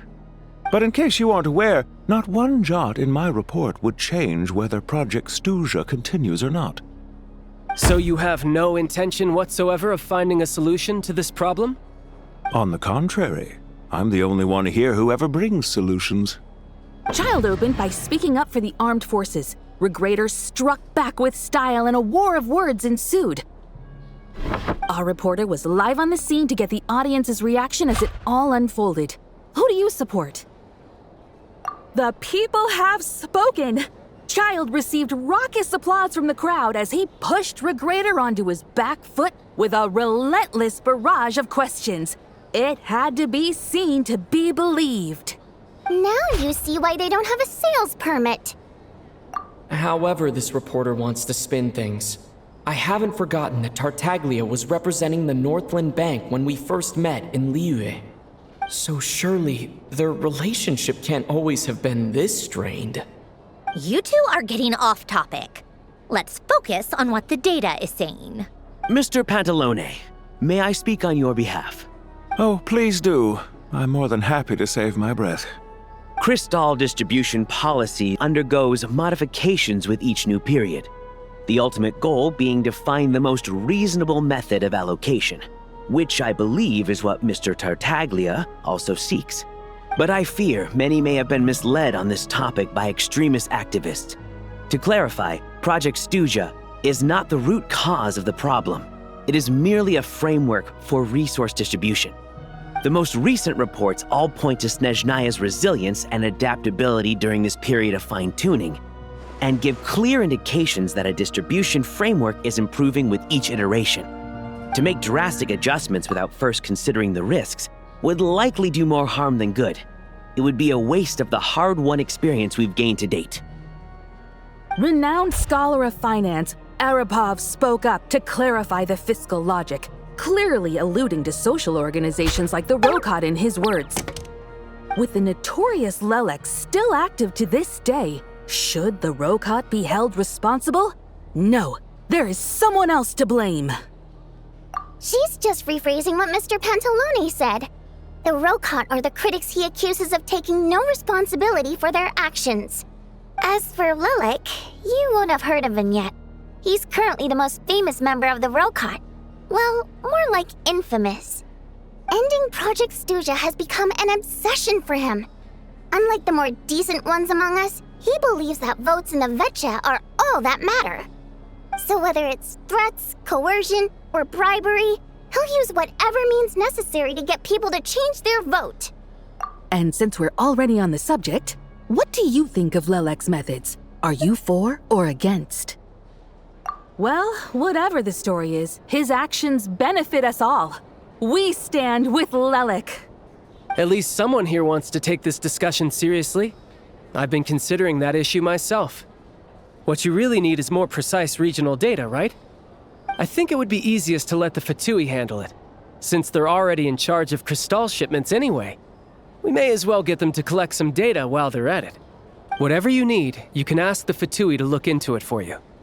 In terms of supervision, I think the Druzhna would be a good fit. I had hoped to discuss this with Miss Vesna, but sadly, she's not present. I will be happy to take a note of your suggestions and present them to Commander Vesna for a decision upon her return. The Commander has always taken a keen interest in Project Stuzha. However, given the Druzhna's demanding workload, I'm afraid it may prove difficult for them to provide any practical support.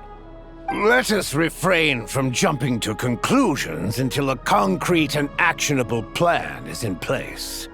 My apologies, Lord Rooster. There are numerous issues to address here, including manpower, time sensitivity, and reporting lines. Nevertheless, I support drafting a proposal. Follow the usual procedure, and it can be raised as a new motion for all parties to evaluate at the appropriate time. In that case, I'd like to share one thought before the proposal is drafted. The issue of time sensitivity was raised just now, which I presume relates to the official reports. In fact, the Energy Commission already collects regular statistics on each urban center and its surrounding area. Would these be of any use? That's a good idea. I read every issue of Sviet Lolaidovka's report, and although my focus is mostly on the section about equipment operation, the energy consumption statistics also yield a lot of insights. Be that as it may, does no one see an issue with using local data to determine Crystal quotas? In the long term, it seems like a very risky solution. Not if they are used purely for reference. So long as we have the report from the Northland Bank's headquarters to corroborate it, no one will be able to fool me. Very well then. It appears that this arrangement is acceptable to all parties. Yeah, sounds good to me. The members reached a provisional consensus on the issue of improving treatment for Fatui soldiers.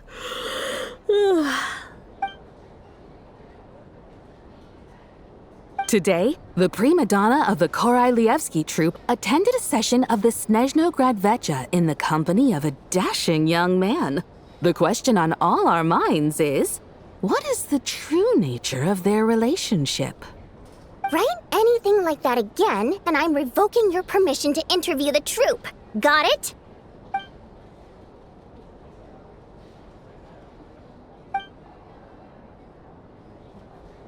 Now then, if there are no further contributions from those present, we shall proceed to the final vote. Hey, check it out! What made him vote against? Why now?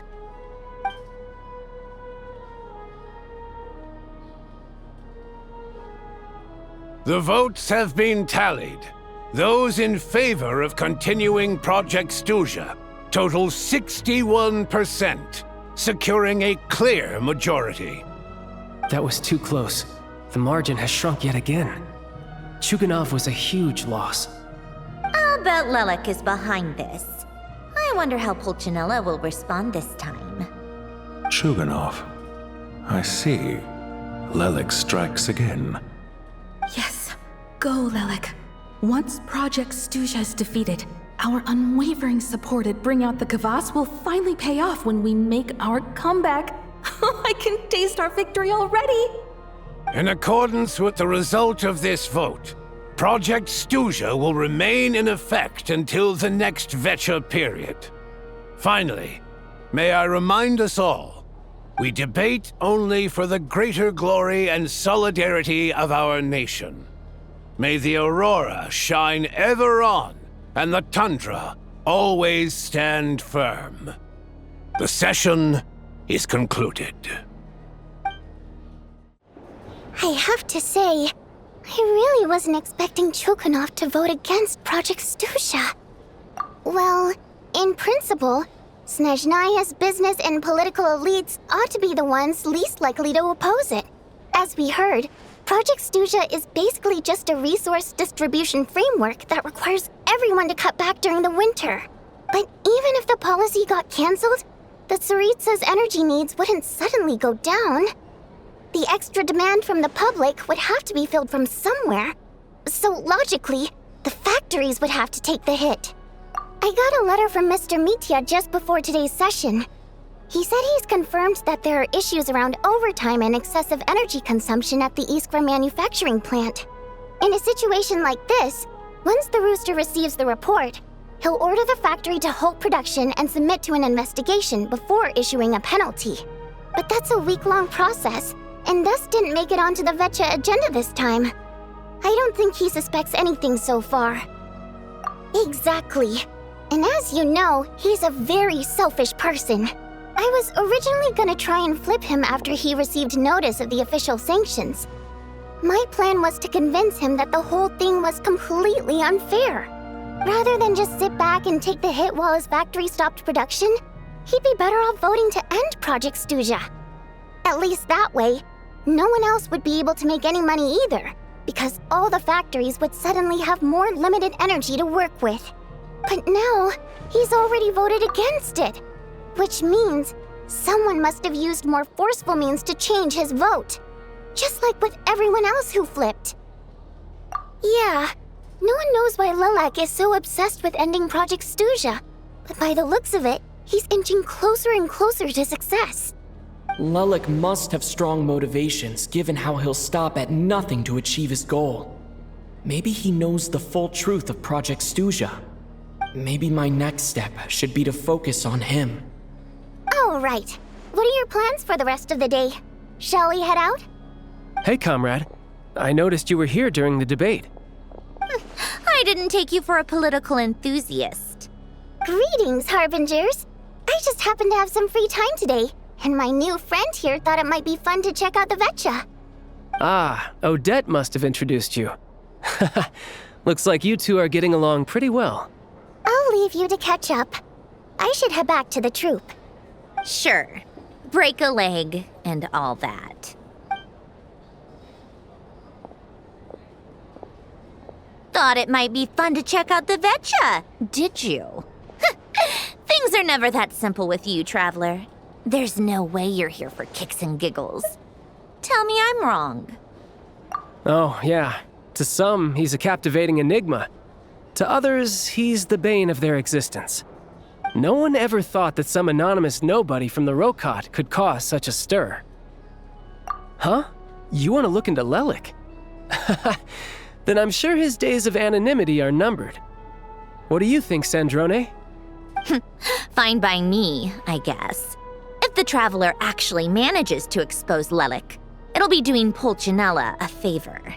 In return, it seems fair to let him in on what we've learned so far. My thoughts exactly. Sharing is caring, after all. Head back to Glupov and grab the files on Lelik. It's easier to just pull the records than go through the rigmarole of getting the traveler a visitor's permit. As you command, child, sir. In that case, since we're going to be waiting anyway, I'll have someone brew a pot of black tea.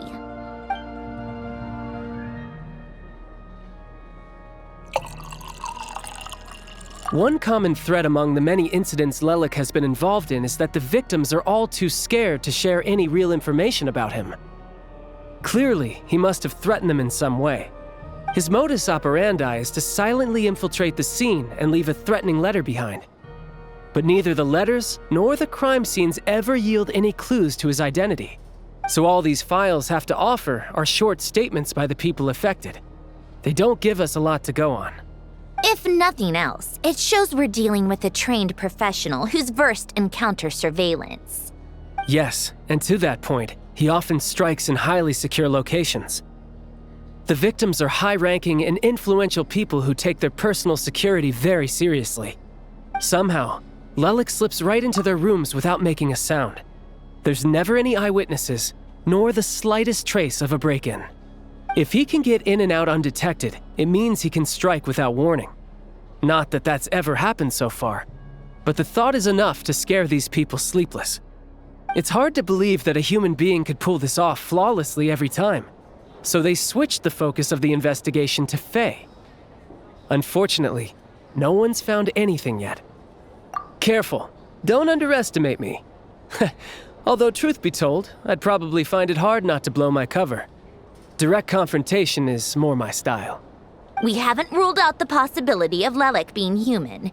It's just, there can only be a handful of people in all of Teyvat who'd fit the profile. Faye, on the other hand, plenty would have the ability, but few would have the motive. No, not as strong as me. You'll never find the culprit with criteria like that. Let's go with a little weaker than me. There's no denying that Master is strong, but meticulous. We can only hope. He's just trying to find a reference point. Stop getting fixated on who's stronger than who. But that's the most important thing. In my opinion, anyway. Odette? Yeah, that seems about right. Her skills are solid, and she's always calm under pressure. Except she's Fatui, so the likelihood of her working against us is pretty low. But yeah, much more accurate than your previous example, at least. No, wait a moment. Maybe we should interrogate that assumption. What do you mean? Which assumption? Her Fatui identity doesn't necessarily exonerate her. And when you think about it, the Rokot would be precisely what she needs to conceal her identity. Plus, she wouldn't need to be such a pro at covering her tracks. She'd already know where the Fatui will be and when, so she could choose the perfect time to act. Oh, yikes. I was just thinking out loud. Why is this starting to sound like such a convincing theory? Still, what reason could Odette possibly have for trying to call off Project Stuzha? Arlecchino would be the best person to ask. She knows Odette best. Unfortunately, she isn't back yet. Rosaline used to open up to her in private about her struggles with Odette. As I'm sure you can imagine, Arlecchino is quite a lot better with children than Rosaline was. She gave her some tips on how to handle the situation, and Rosaline managed to reach a settlement with Odette before leaving. So I suppose there were at least no lifelong regrets left behind. Beyond that, I don't know the details about that side of things. But I do know that Odette definitely has a motive to hold a grudge against Project Stuzha. The reason being, her father passed away during the early stages of the project. That was back before it had been named Project Stuzha, when things were still being worked out. But in essence, it's remained the same ever since. The more you know. Rosaline was always so self-centered. I never understood why she started paying so much attention to Odette. Is that such a surprise? If you cast your mind back, you may remember that Rosaline and I weren't exactly close. We had tea together a few times, but that was about it. Odette's past is no secret. Her father was a fatus and her mother was a very famous ballerina. On the surface, it looks like she followed right in her parents' footsteps. But the truth is quite a different story. After her father passed away on a mission, her mother was overcome with grief. She broke her leg during a performance and could never dance again. Odette was only interested in ballet at the time, but this tragedy left the family with both breadwinners gone. They could barely make ends meet.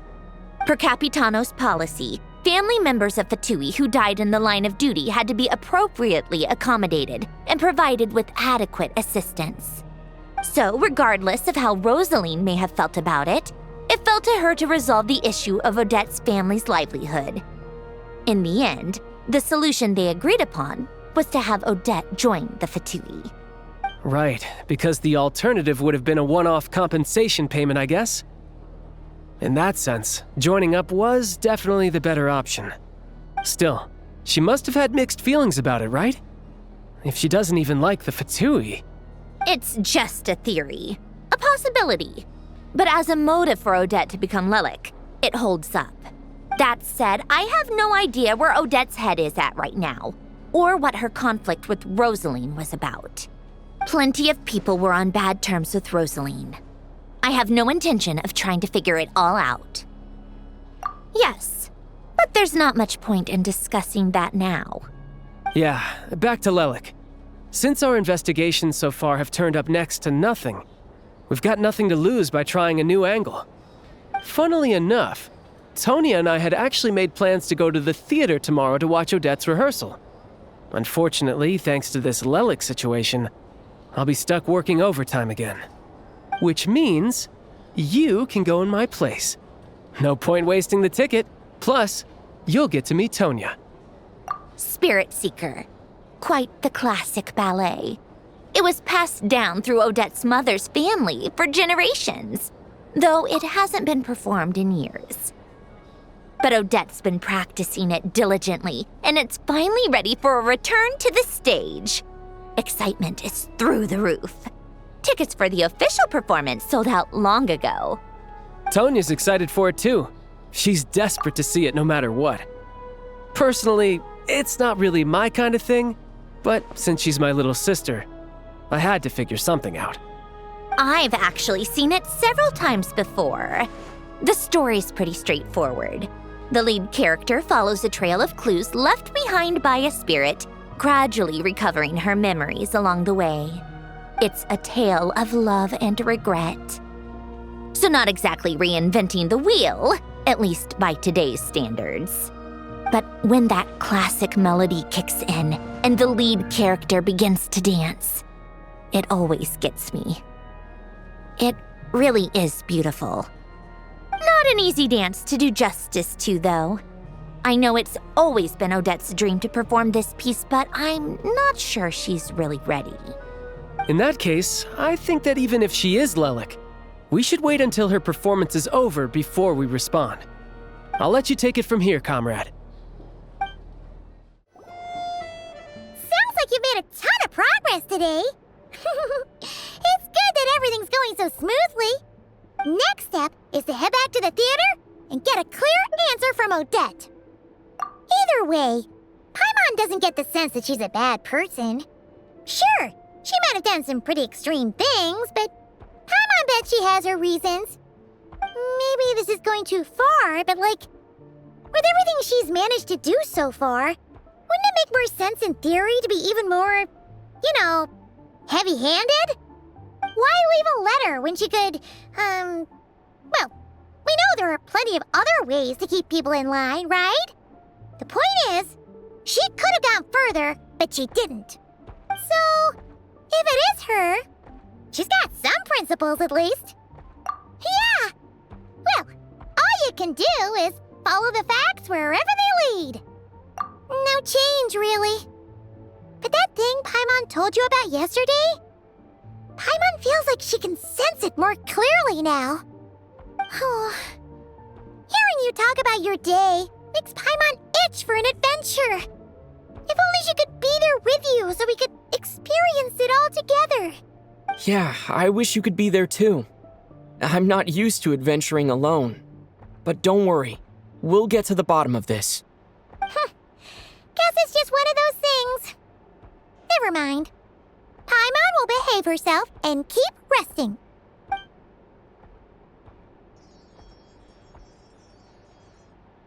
If Odette is Lelik, she may well have inside information on Project Stuzha.